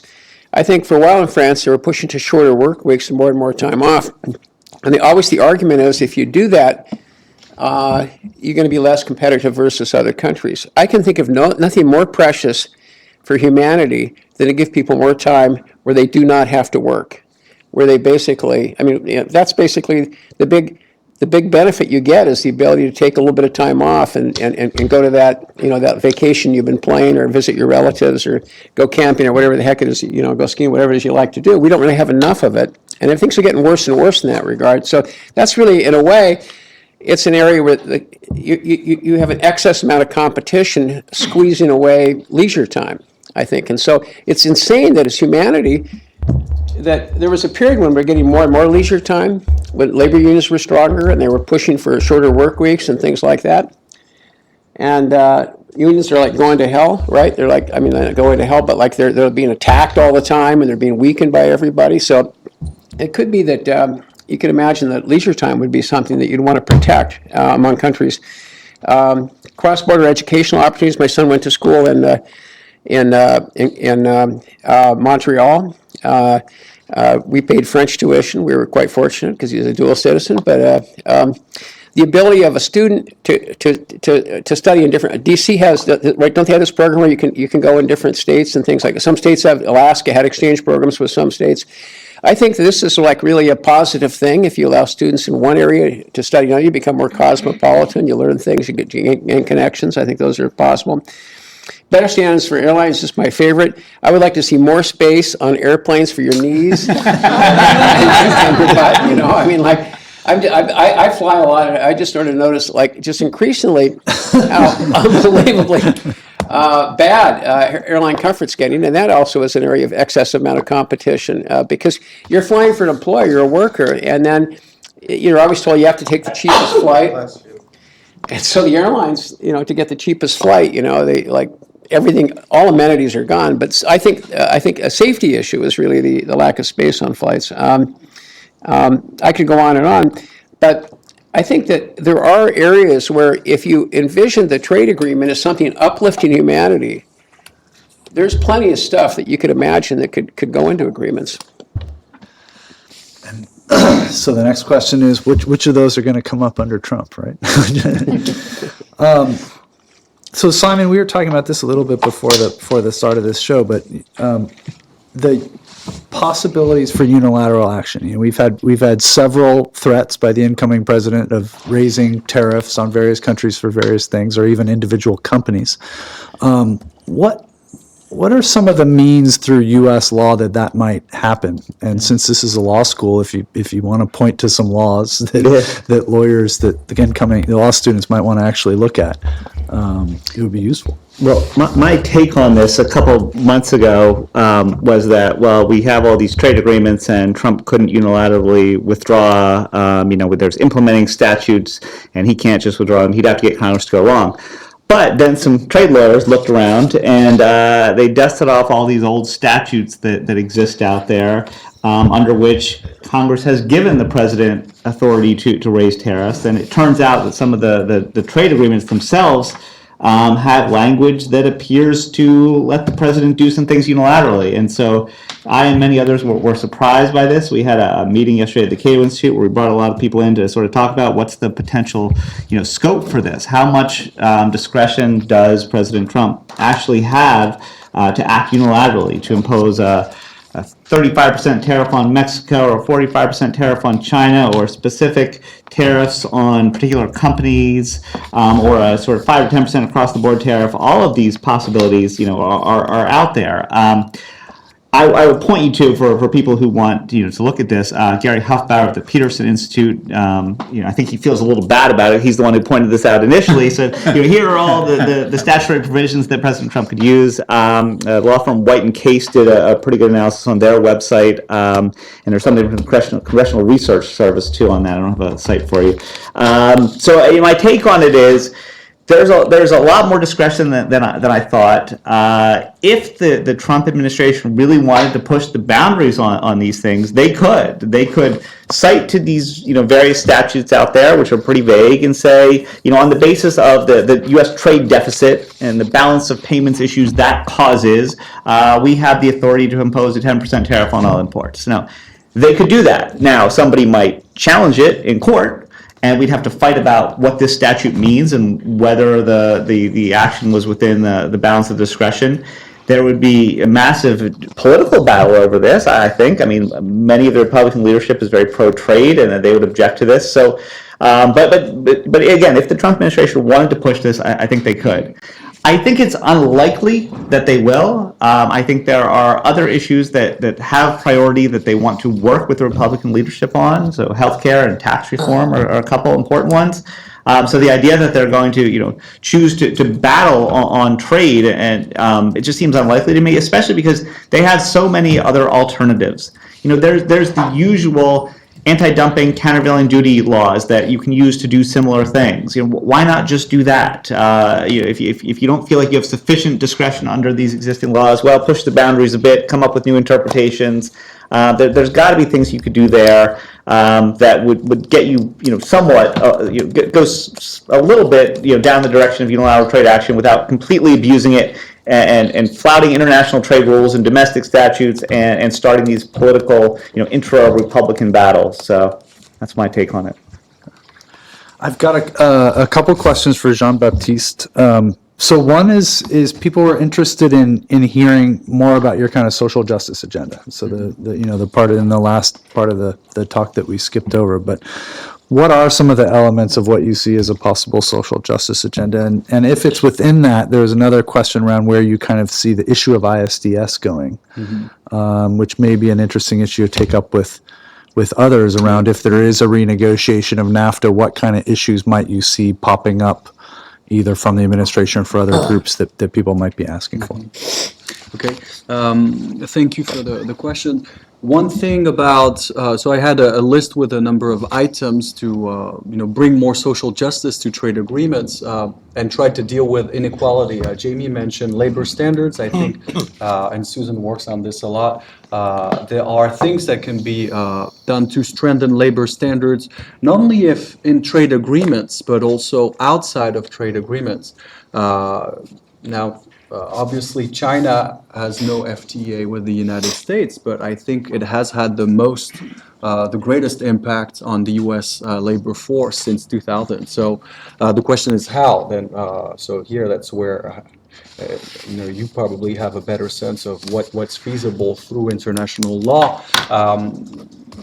ILO has not really strong enforceable measures. WTO has been not inclined to include labor provisions within the multilateral trade framework. So really the question is how to do this, but I think that would be important and that could make a difference. Another item that I had on this agenda has to do also with what Jamie mentioned. You mentioned tax avoidance. That's something that I strongly believe there is a need to address this issue. I mean, trade agreements deal with so many things with the way multinational corporations work, rules of origins, transnational, value chains, and yet they don't, or digital trade or other issues, but they don't talk about transfer pricing. They don't talk about tax avoidance, and every country is trying to fight against tax avoidance in its own way. This doesn't make any sense, and I think this is also what makes a lot of citizens, enrage about trade agreements, because they say, look, my community was devastated by this trade agreement, and meanwhile, these trade agreements and these international, and financial liberalization in general allows a lot of these wealthy people to move money and not to pay any tax. So I think this is clearly somewhere where there is room for improvements, and the OECD is actually, becoming, I think, in many ways, not only on this, but in many regulatory fields, an interesting forum to watch. What else? Well, I think if you change the process, you can also, so a more inclusive process would help people to come up with, new alternatives. I'm thinking here of improving, there's a clear need to improve retraining programs that don't work well. TAA, Trade Adjustment Assistance in the US, has not worked well. Okay, people actually get more social security benefits when they're displaced by trade than the program they're supposed to use to be retrained. Retraining also takes many years, so there's a need to address these issues. I remember teaching, when I was in New York, teaching a class on globalization to union members. So part of their, and somebody was under TAA, so he said, okay, I like this program, but I lost my job, in the steel mill, 4 years ago. It's going to take me another 2 years to get trained. I have a family, I have a mortgage. How can this become more efficient? Because, it doesn't happen like this, right? So these are a few ideas. For ISDS, I think it's interesting to see what's going on with in the European Union with CETA, the reform, and improve the process to create the ICS, so International Investment Court. You want to define ISDS a little bit? So ISDS is Investor State Dispute Settlements. It's this, you could define it better than I could. It's a way that investors, a mechanism that investors use to defend their rights when states apply policies that could threaten business interests, so regulatory measures. And so it's been accused of being undemocratic and of undermining national sovereignty, democratic processes, and was very controversial as part of TTIP, so Transatlantic Trade Agreement. But it's been going on for years, right, for decades. So I think the fact that the US was involved really worried people in Europe, and they pushed to actually renegotiate not TTIP, but to change the terms of TTIP, but to renegotiate the Canada agreement. And I think their reform makes progress in the right direction in terms of transparency, in terms of trying to make something. There's a clause that says we will consider making a multilateral court, right? That's the EU reform. Yeah, and so I think that's, for me, it makes no sense that each trade agreement has a different court and has to, it's so much, then how do you build, jurisprudence with different trade agreements, different lawyers? If you have something more multilateral, I think it has a chance of being more legitimate, being more transparent, and having better standards. But I'd be curious, you probably have a more informed perspective on that than I do. Susan, do you want to add to that? And there's also a question kind of on what's going on at the WTO in this kind of, within the next couple of years, which is a place I think you're watching at least a little bit. Well, I want to say two things. Trade agreements are all about building trust among market actors, right? So trust is essential to the process, and yet trust has clearly been very much undermined, like the debates over trade. None of this is new. I wrote a book called Taking Trade to the Streets, where I traced the history of social protest over trade in the United States, EU, and Australia, and a little bit Canada, and basically, concerns about labor. I mean, the digital part is new, but concerns about foreign investment, none of it is new. But what I think is new is that public trust in policymakers doing this in the age of the internet has, we don't believe that these things should be done fully in secret. And I think the process has to change. And yet the Obama administration, which I think to some extent has been very concerned about, for example, issues like labor rights, but was totally unwilling to change the process to be more transparent when the EU has at least made their negotiation positions totally transparent, and yet the US has been unwilling to do that in the negotiations on TTIP, which are now suspended. So it's odd. It's odd that policymakers, and I include in this group those who try to influence policymakers, have not done it. Now I want to say something that will not probably win me friends anywhere. But one thing I have to say is that I think the unions, those who seek to represent workers, have totally blown this. Because unions in general, not all, are national, while corporations, not all, but many, are global. And in order to really be effectively a counterweight to the power of big business, which is more and more at the local, state, and federal level have been working to undermine freedom of association, collective bargaining rights. And these are not just labor rights, they are human rights. The reason I make that distinction is because you need them to agitate for anything, right? Whether it's, changing positions on torture to, getting more student loans. You need the right to organize, and you need the right to have, to speak your mind. And so, to me, unions have made a fatal flaw by not trying to shape the trade policy agenda enough. They have consistently opposed trade agreements, but they have not been very clear as to how to improve them. And nor have they worked sufficiently globally to be a counterweight to big business.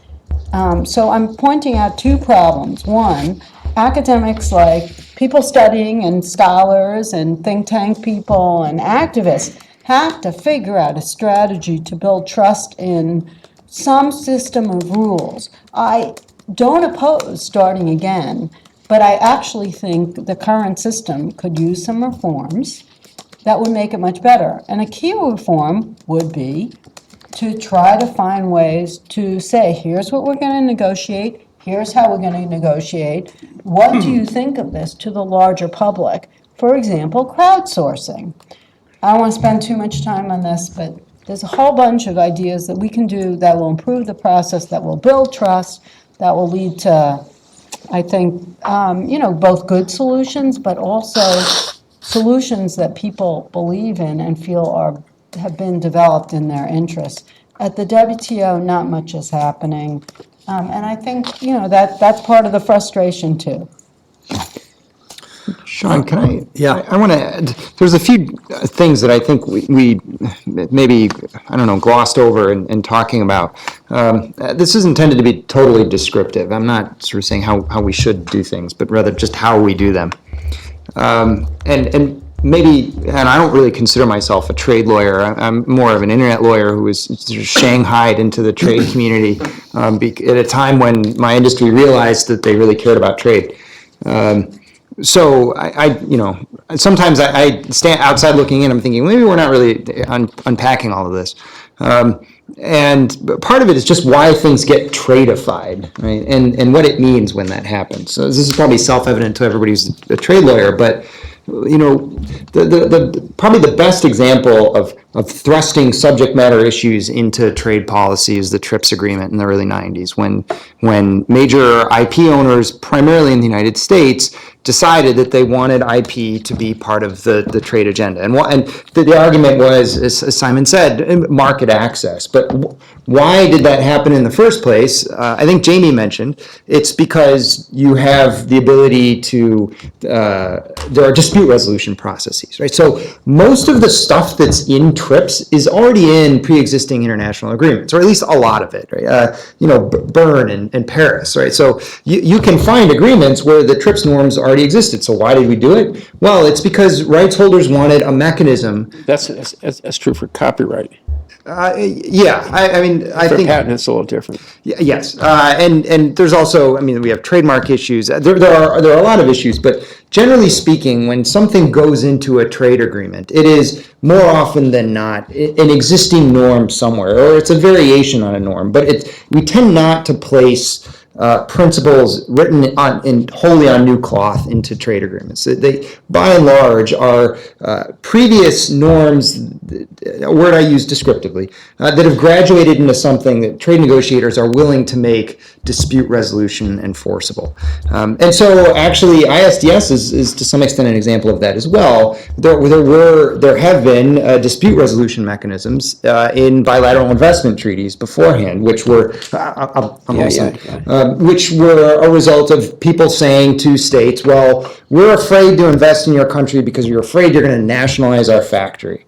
And so if you agree to a dispute resolution process, if you do that, then we're okay with that. And of course, what's happened is the nationalization of an asset has been interpreted very broadly to include things like regulating brands and packaging, and that's obviously been received very poorly by folks who want nations to be able to pursue domestic policy issues. But I say that all by way of saying, generally speaking, we're seeing things become parts of trade agreements because people want to be able to enforce norms that they couldn't otherwise enforce, and that is why we've seen a lot of mission creep, is because it's actually difficult to enforce a lot of the existing international agreements we have because there's no dispute resolution mechanism. So, Jamie, thanks for your indulgence. I know you wanted to add on that.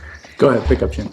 Well, I wish it was true that that it was just always some existing norm that was rolled in. But for example, in the TPP, we saw this provision that governments couldn't mandate open source code in software, and it was a very broad thing. It didn't refer to government procurement, but it was all mass market software basically, and that just came out of nowhere. I've never seen anything like that before. And then there was a provision in saying that governments couldn't require, as part of the registration of drugs, information on the prices and other things like that in drugs. That was just like, I've never seen that in any international agreement on that at all. That just was there because BSA and its members had stroke on one issue and pharma had, some influence on the other. It also brings up another issue about the trade agreements. It's really, I think, an issue is that if a bill passes the Congress, you have a transparent process. You see the bill. It's along the way you can you can read it before it's voted on. Usually, you can comment. You can contact your representative. But trade agreements are done in secret. It's asymmetric secret. There's this group of insiders which have access to it.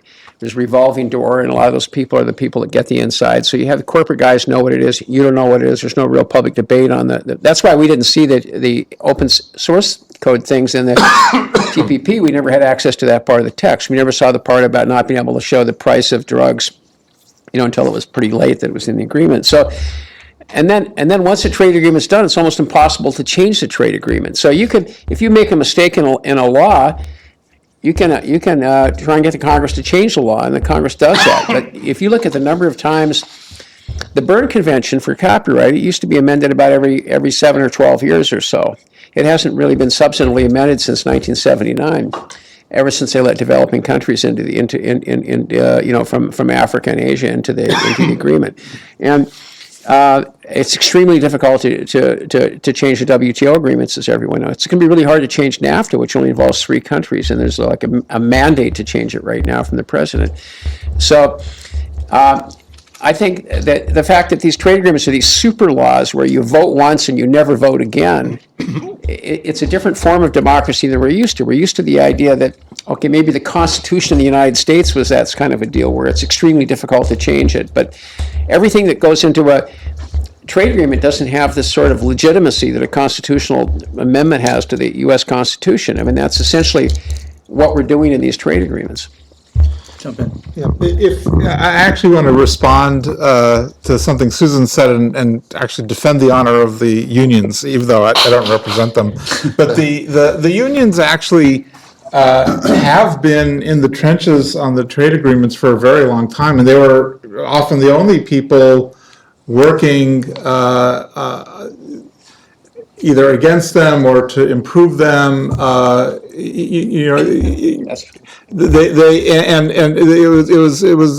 was kind of lonely often, and they would be one of the few other people there. Now, no one was paying attention to them, and I remember I think it was a TPP. Actually, maybe Sean, you were there. There was a TPP round in Melbourne, and the unions, sponsored an event, and like no one was there, no one showed up. I mean, no one cared. And at least on the U.S. side, I think part of it is it is a function of a bigger problem in our politics, and which I guess using a Lessig analysis, it's ultimately all about campaign finance, and that the unions, as Jamie and others have indicated, have gotten much weaker over the past 50 years in this country. That means that, frankly, what Democratic Congress, people running for Congress, as well as Democratic politicians generally, used to have this really reliable source of money, the unions. But that has dried up, and so now all the Democrats who should be really good on all of these progressive issues, including in trade agreements, including making sure you have more legroom, and all these other things that would really be, all these other human rights issues.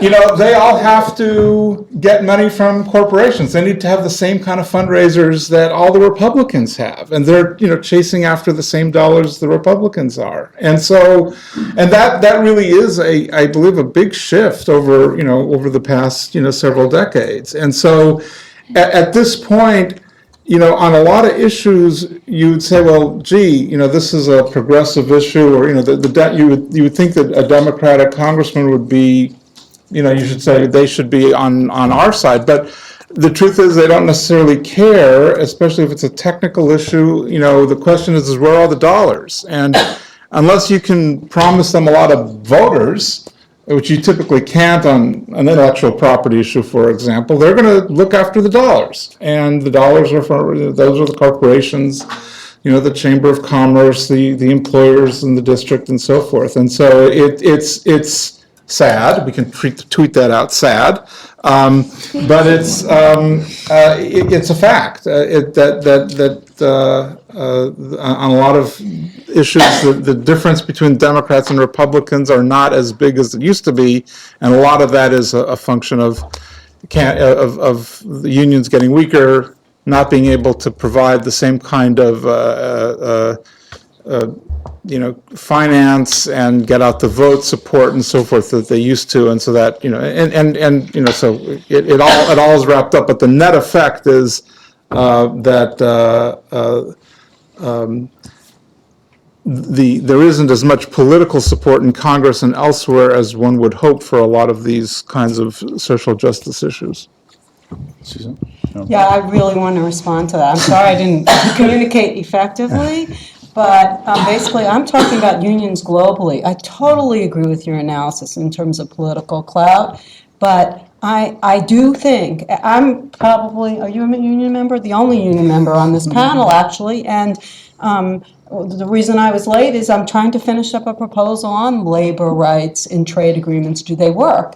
My area of expertise is the relationship between trade and human rights. So I've really spent a lot of time trying to understand this issue nationally, globally. Why is this declining? And in so doing, it seems to me we have to look deeply into the strategy that unionists have pursued.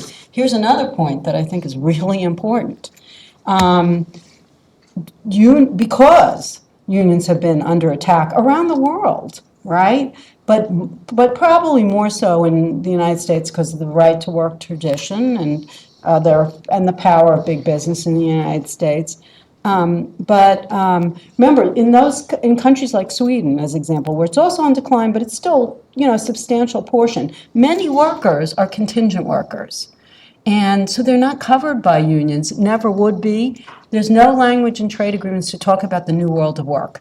Almost everyone I know outside of academia is a contingent worker, essentially. Just as an example, my husband's wife was a partner at a law firm in Cincinnati. Firm got merged with some other people. A partner became a contingent worker because no one's job is secure really anymore. And there's no language in trade agreements to include it. So constructively, unions should be working towards that. And to some extent they are, but they need to rethink their strategy. That's what I'm trying to say. Because it hasn't worked, and you can continue to bang your head against the wall, or you can say, business is global, unions must be global too, our strategy must be global. I think we also need to think about, when we talk about what they should include, what will they include? Because I think that gets us back to what JP was saying. Just the whole, the whole notion of, if we're not going to have mega deals, and clearly the Trump administration is not very interested in bolstering the WTO, what are we going to do that addresses key issues that transcend borders, like digital trade? I just heard the United States set a privacy agreement now with the Swiss. Are we going to bifurcate it for countries that we like, but those that we don't like, which could really matter in terms of information flows, we're not going to have these agreements? That ain't going to work. We have to come up with global solutions to problems where we need a set of international rules. And I think if we phrase the question in that way, we might be able to answer it. I'll take Jamie and then Matt, and if other people want to actually speak, let me know, and you're welcome to make comments in this period. So Jamie, and then Matt.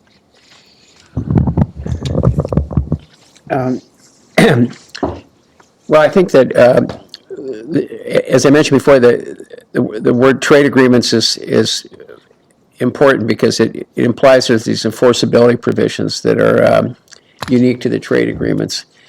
And I think there's a lot of things that are in trade agreements that might make sense as agreements between countries, but they shouldn't be part of a trade agreement. They should be standalone agreements. So I think if you want to, a lot of things in digital commerce don't belong in trade agreements, but they might be useful agreements for countries to create some kind of coherent, interoperable structure for trade across countries. But I think the problem of putting them in trade agreements, it has this rigidity and inability to amend and evolve the agreements that you don't have in software agreements. I think that software agreements have a lot of advantages. We're right now in discussions at WIPO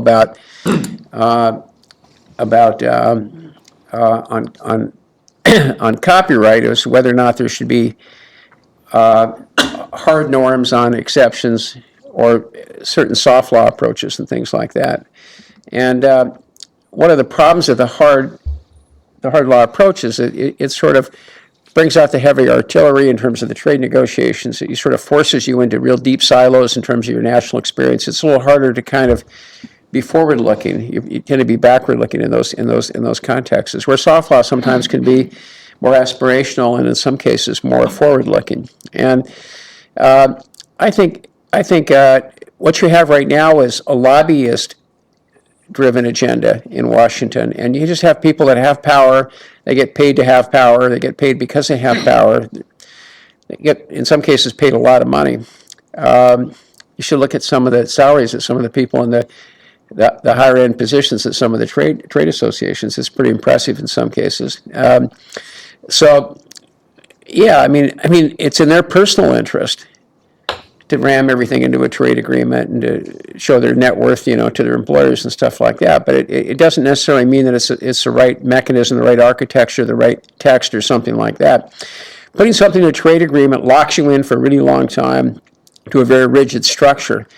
And I just think that we've relied way too much on that under the past three presidents. And I would like to see us taking a step back from that approach for all sorts of issues. I think you could actually fix, frankly, the seats and airplane issue without having to go to a trade agreement. And I think a lot of things I mentioned could be done short of a trade agreement per se.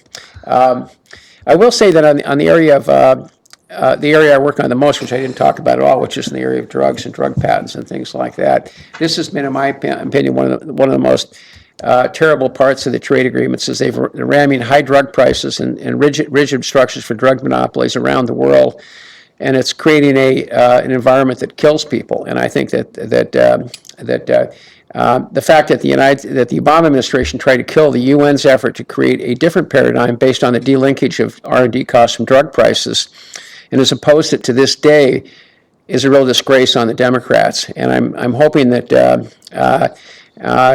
because Trump seems to be looking to demonstrate his dominance over the pharmaceutical industry right now, and he's appointed some, it's just such a wild card that if there's any silver lining, there probably isn't, but we'll have to wait and see. By the way, the vote yesterday on parallel trade, it's interesting. There was 12 senators from the Republicans that voted for parallel trade with Bernie Sanders and Amy, and then there was 12 Democrats that voted against it. So there's that shows you a little bit of the bipartisan nature of the farm issue from both sides.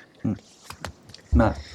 So I wanted to follow up on something before when I was talking about sort of why things wind up in trade agreements. I meant to say, connect that back to what I'd said previously about path dependency.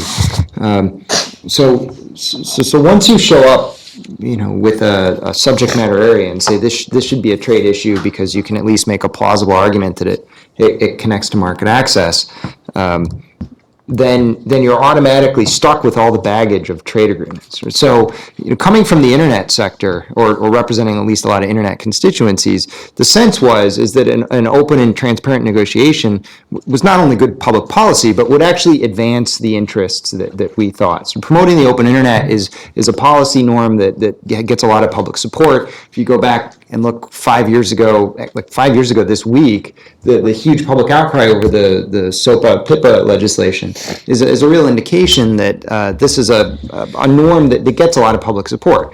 But when you start talking about trade agreements, it's like, well, no, we do these things in secret. And that's really weird because you can be talking about the exact same norms that folks are like across the street at WIPO talking about in an open forum, but because we're negotiating them here in a trade agreement, it has to be secret. And it's like, wait, it's the same words. Why is that? And part of that again is the baggage of trade agreements.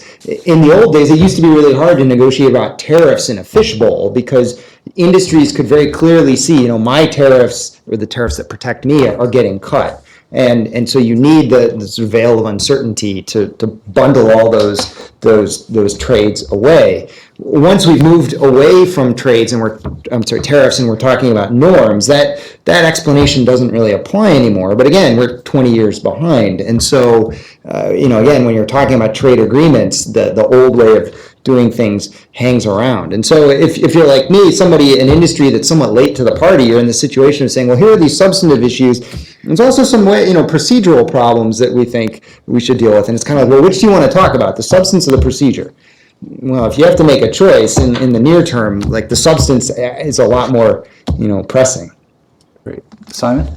Perhaps building on what you just said, maybe not, you can tell me, but also commenting on something Jamie said. I mean, there's this distinction here between the old trade agreements that were about these tariff bargains and these new trade agreements, which are kind of, regulations, making policy, imposing constraints on governments and how they can regulate. And I think you're absolutely right that leads to an important distinction in how much transparency you want. Sort of tying that issue somewhat to things Jamie was saying about the rigidity of trade agreements. I agree with that. It is just it's very hard to amend a trade agreement. And from my perspective, that's fine when you're dealing with tariffs. I want to see tariffs go down. It doesn't bother me that we can't reopen it and raise the tariffs again. That's good. But when you're dealing with regulation, with policy, with norms, well, maybe you do want to make it a little easier to amend because maybe you got it wrong, or maybe your views have changed. So I would definitely be open to, and this is sort of off the top of my head, so I reserve the right to take it all back. But to have some much easier process for rethinking trade agreements, some sort of periodic review of the substantive provisions to force governments to say, let's take another look at that. Maybe that didn't work out the way we thought, or maybe people's views have changed. The way it works now, right? Even with NAFTA, with 3 countries, it would be hard to get them to agree. At the WTO, it's even harder. So.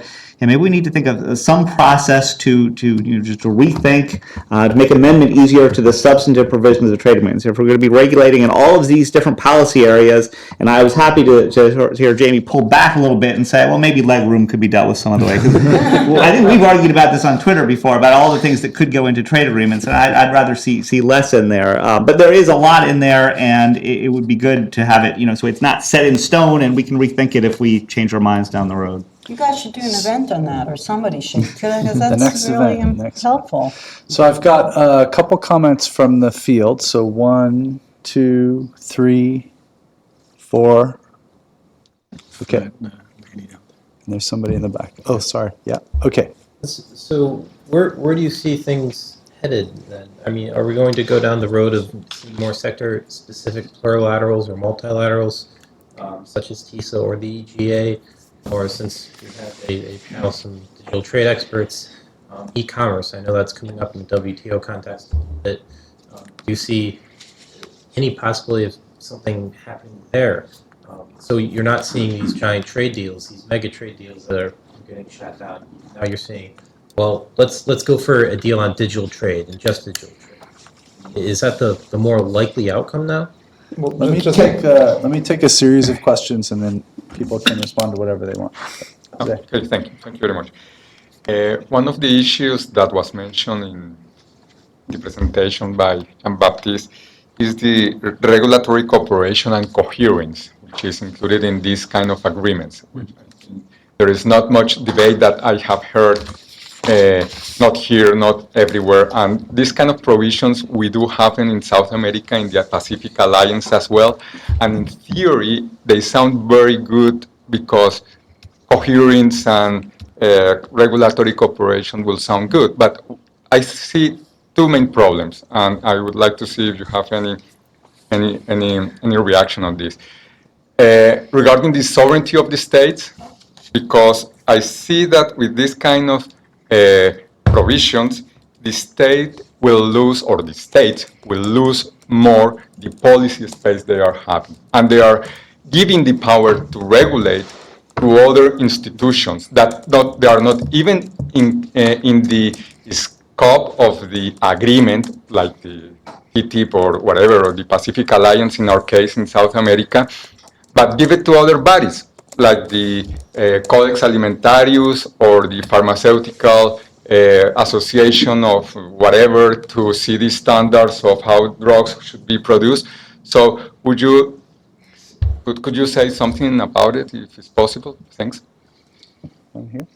My question is more directed toward Susan.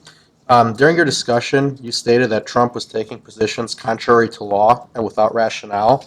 So my question is, were you inferring that renegotiating NAFTA was against the law? And if so, which laws?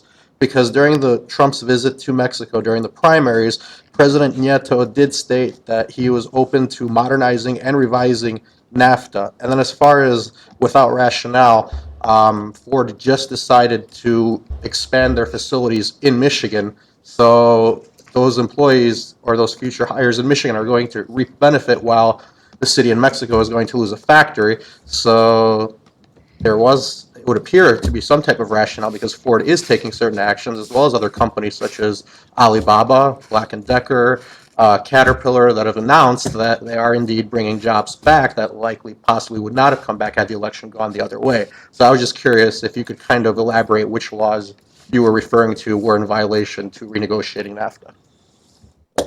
We have a woman here. Yeah. So I think it's regarding the tax evasion. And if you could speak into the mics, if there's one in front of you, it'll help. Yeah, it's regarding the tax evasion issues. So it's something that Jamie and I think Jean-Baptiste mentioned. So just this morning, there was a discussion at Public Citizen with the Ecuador Foreign Minister, Guillaume Long.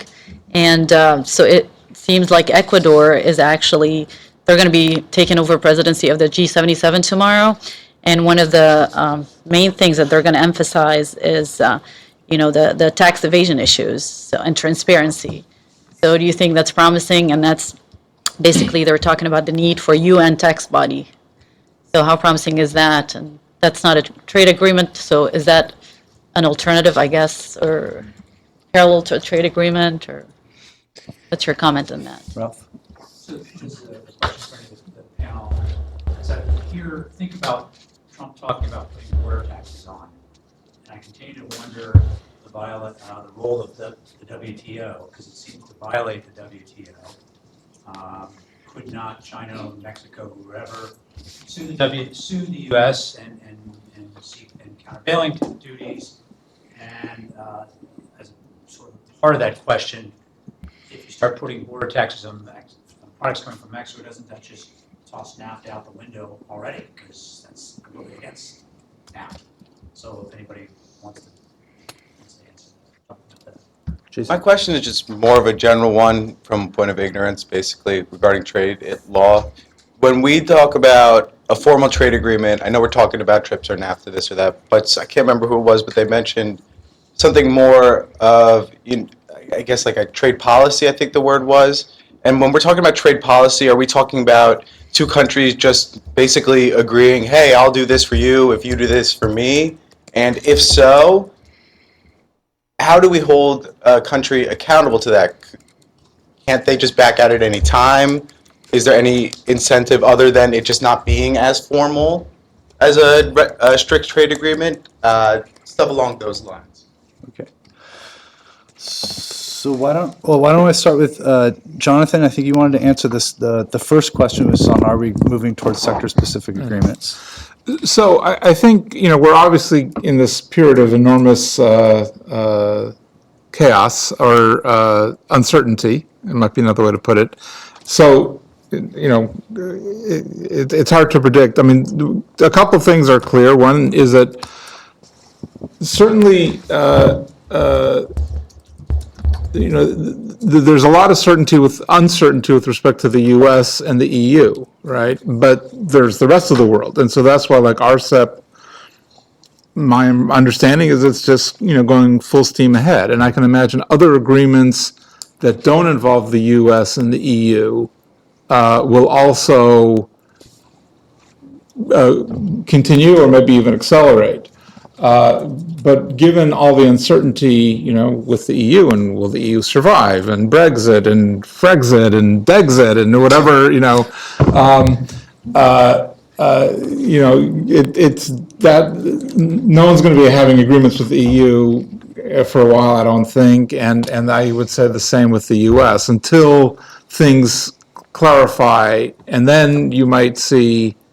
So I would say that would probably be like a 2-year period, and after that, you'd have more clarity on a lot of these issues as to whether it's, the mega regionals or, if TPP, like I said, sort of reappears in some slightly altered format, or NAFTA gets renegotiated in some slightly altered format. I mean, all that we'll see, in a couple of years will be much more clear. Jean-Baptiste, you had one on coherence, and then there was a point you made in your paper that was on that point as well, is if the U.S. starts pulling out of some of these, where might the EU go? Okay, I have a couple of things quickly. This question, I agree that EGA or TISA will continue. They may take a little break, but I think they'll start again. Digital trade also, they're talking about this at the WTO, so I imagine that's going to be something. What I found interesting is that the WTO now finds it okay not to negotiate with everyone. So I think that's also an interesting development, because before everything had to be consensual, and they realized that it doesn't work. So, the EGA, TISA, there are forms of, they're in between mega regionals and multilaterals, so it's interesting. Plurilaterals. They're plurilaterals, but they're bigger and they're sector specific. But TISA is still, services is still very wide, right? For the EU, I would disagree. I think the EU has already 20 agreements that it is seeking to negotiate. They keep doing their impact assessments. I think, and also if they see that Trump is pulling out of the international trade sphere, that's going to be good for them, because they'll say, okay, well, we'll work with Asia. That's a good opportunity for us.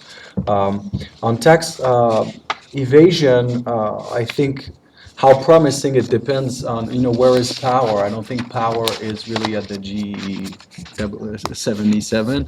I think the OECD is more likely to have influence on this discussion. And what I'd be interested in seeing is that if in the future trade agreements start referencing OECD guidelines, this is not the case, but the way they do with transparency guidelines, the way they do with ILO, I think that would be a good start. Regulatory coherence, I think that has to do with what we were talking about earlier, how many issues get tradified, and also the terms that are used. Coherence, you can't be against coherence, right?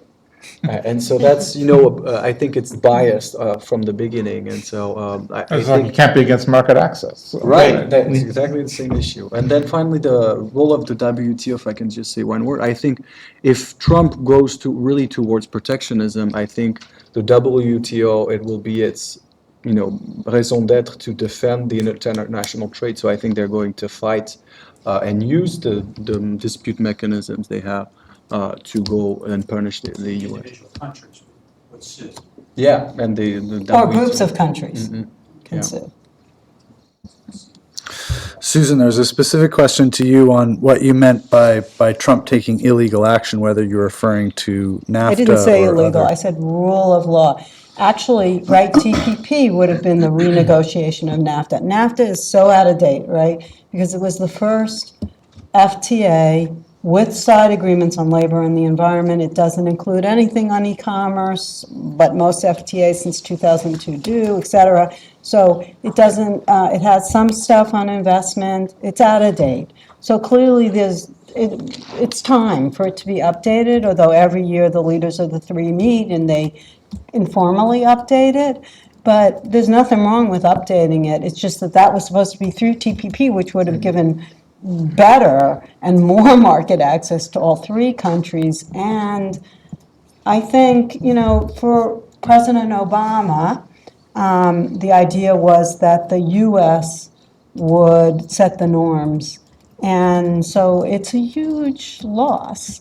My gut is, though, I think it was pretty clever how whoever rephrased it, Jonathan, was that you, is Trump PP, because I will bet you $500 that it's going to be resuscitated. Because I can tell you, I work at times with the military on some repression issues, human rights issues, and I have never seen the military so supportive of a trade agreement as they were for TPP. Regarding, yes, there's always winners and losers in a trade agreement. So certainly the people in Michigan benefited from from Ford saying that. That has nothing to do with NAFTA. It has more to do with bullying by Trump, which I find quite worrying because, again, it's a rule of law issue, that all firms need to be treated equally under the law. And so that's why it worries me when a president stands up and signals out, which can move markets, Pfizer or Ford or whatever. I find that deeply worrisome, but Which is sure. contrary to law, though, because when I didn't say I was writing it law. down. I said rule of law, okay? And the president can call for a renegotiation of a trade agreement, but Congress has to approve that under fast track, or now called Trade Promotion Authority.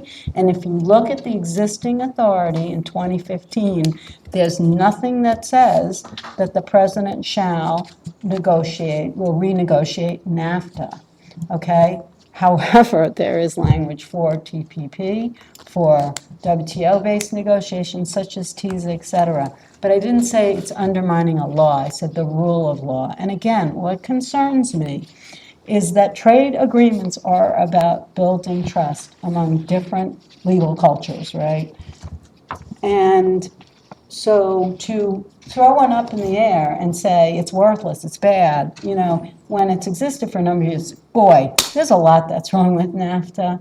It has not been as successful as it should have been. It needs updating, no doubt, right? But is that how you build trust? I care deeply about the United States' role in the world and our ability to listen to other countries and hear their perspective. And if you begin by saying this is a piece of junk or this is bad, or his approach, I think, to relations with other countries, I find deeply troubling. So why would they renegotiate with him or be open to it then? Because President they too Nieto did recognize it state is out of date, right? Like I said, we could talk about this anytime. Please get in touch with me.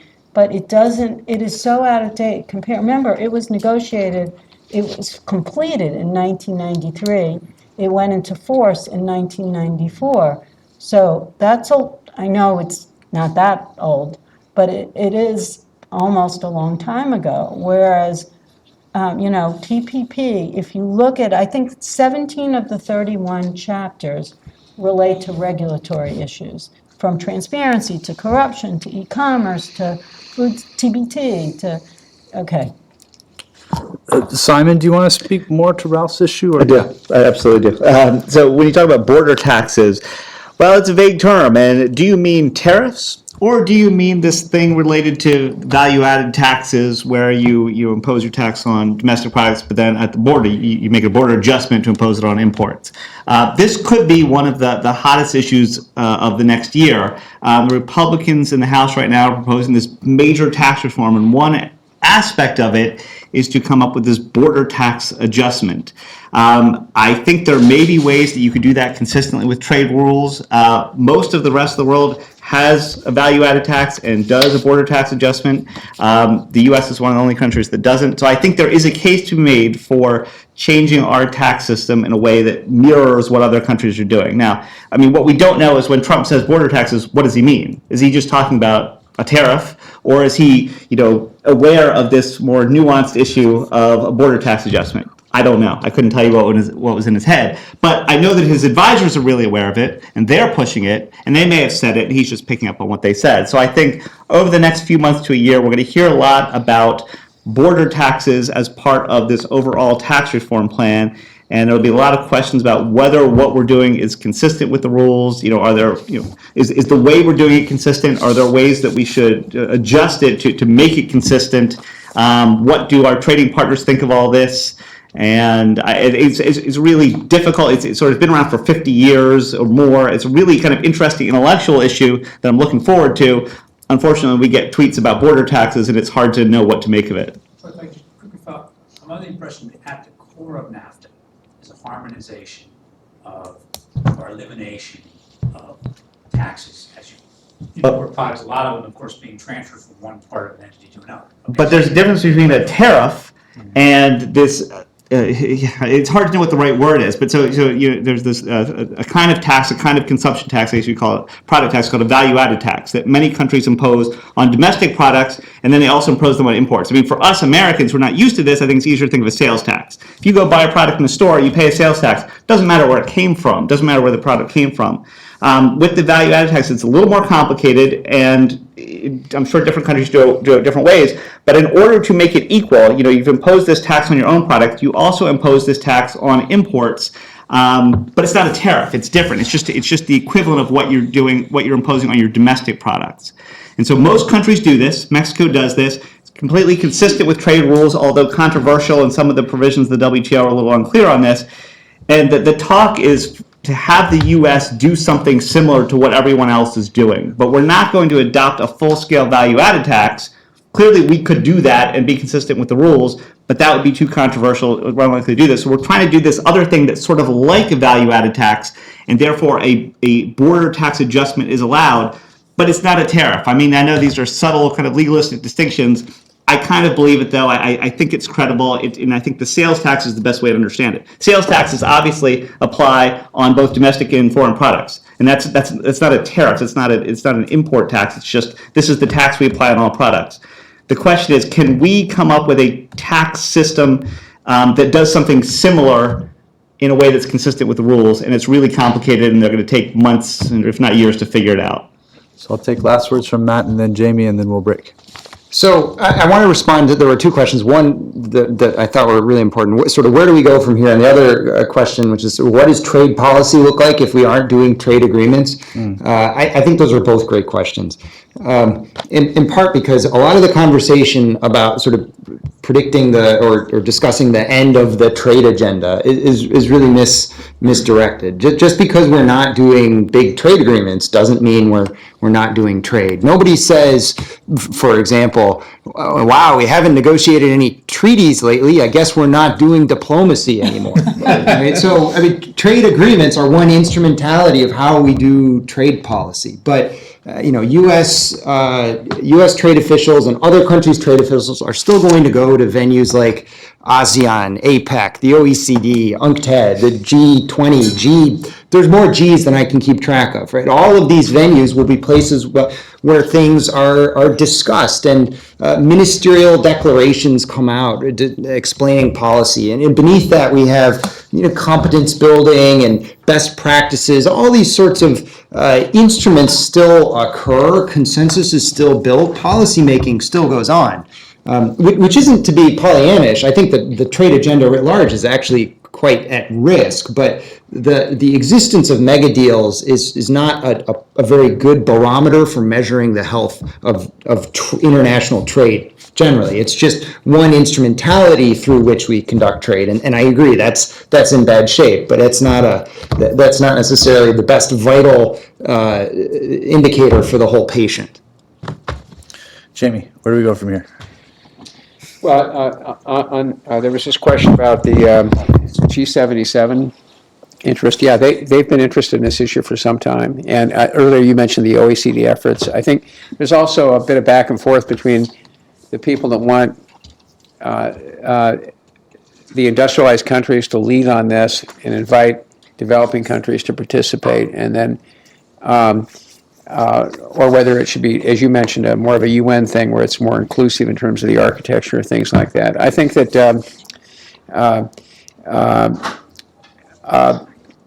it's an area that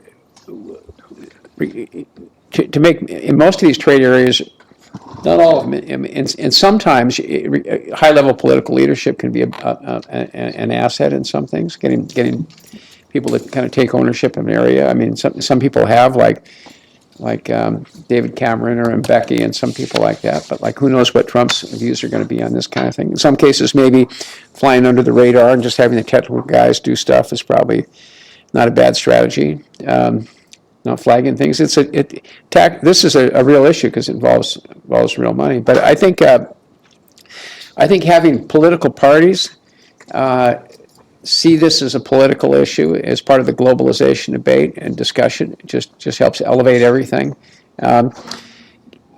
Conceptually, getting the idea that the international governance issue should be about making people safer, making people healthier, have better lives and things like that is the overall focus, and not just sort of focusing on these sort of commercial agendas would give globalization a different look for people. There's a reason people look at globalization as some plot by big corporate interest to rip them off, because that's usually what it is. So I think, by the way, on some of the copyright, some of the attacks right now in Europe on copyright, like the ancillary copyright things, which are just horrible. The idea that you're going to create related rights on linking to documents and things like that, a complete attack on the guaranteed mandatory exceptions in the Berne Convention for news of the day and for quotations and things like that, is based on the idea that Google's such a big, profitable company, and they should be getting something out of it. Well, I mean, they should be taxing Google. Google generates profits; it's a profit-making company, unlike Twitter, and they could. Microsoft, Facebook, these companies generate profits. They should be taxed. And if they don't know how to tax them, they should sort of see that as more of a first line before they step to this idea of somehow taxing them through hypertext links or some of the other kinds of things that they're doing. Thank you. So we're going to end it here. We could obviously go on all day, but thank you to all the speakers for coming. And for anyone else in the room that are new to this area, I mean, I hope we've shown you that the area of trade is exciting. There's a lot of legal and policy work in this area, and we hope that you keep with it. So thank you for coming. So I You're right. Excellent paper. I hope you said it's foreign affairs. Hopefully they take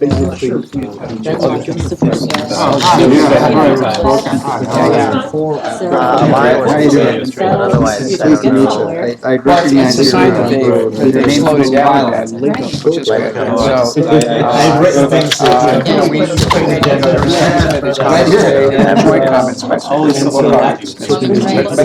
Less members of Congress. If you haven't upset anybody, you're going to stop it.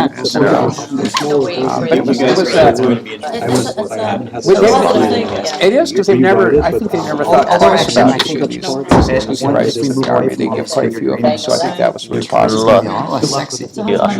It's easy for people to grab on big agreements, and you get protests. There are things that are heard. I'm kind of trying to do more global access to Okay, are you still at Public Citizen? So I'm still collaborating with them. Like, I mean, I'm not, I tried to go a little more about the WTO because I was kind of new to What's your pick? physiology. Looks up scientifically. Yeah,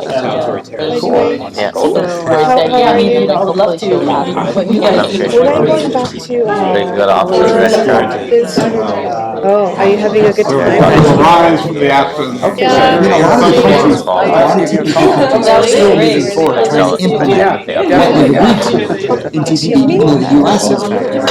All these other countries, their investment their policy making capacity far greater, because this was many of them the only trade agreement they were negotiating.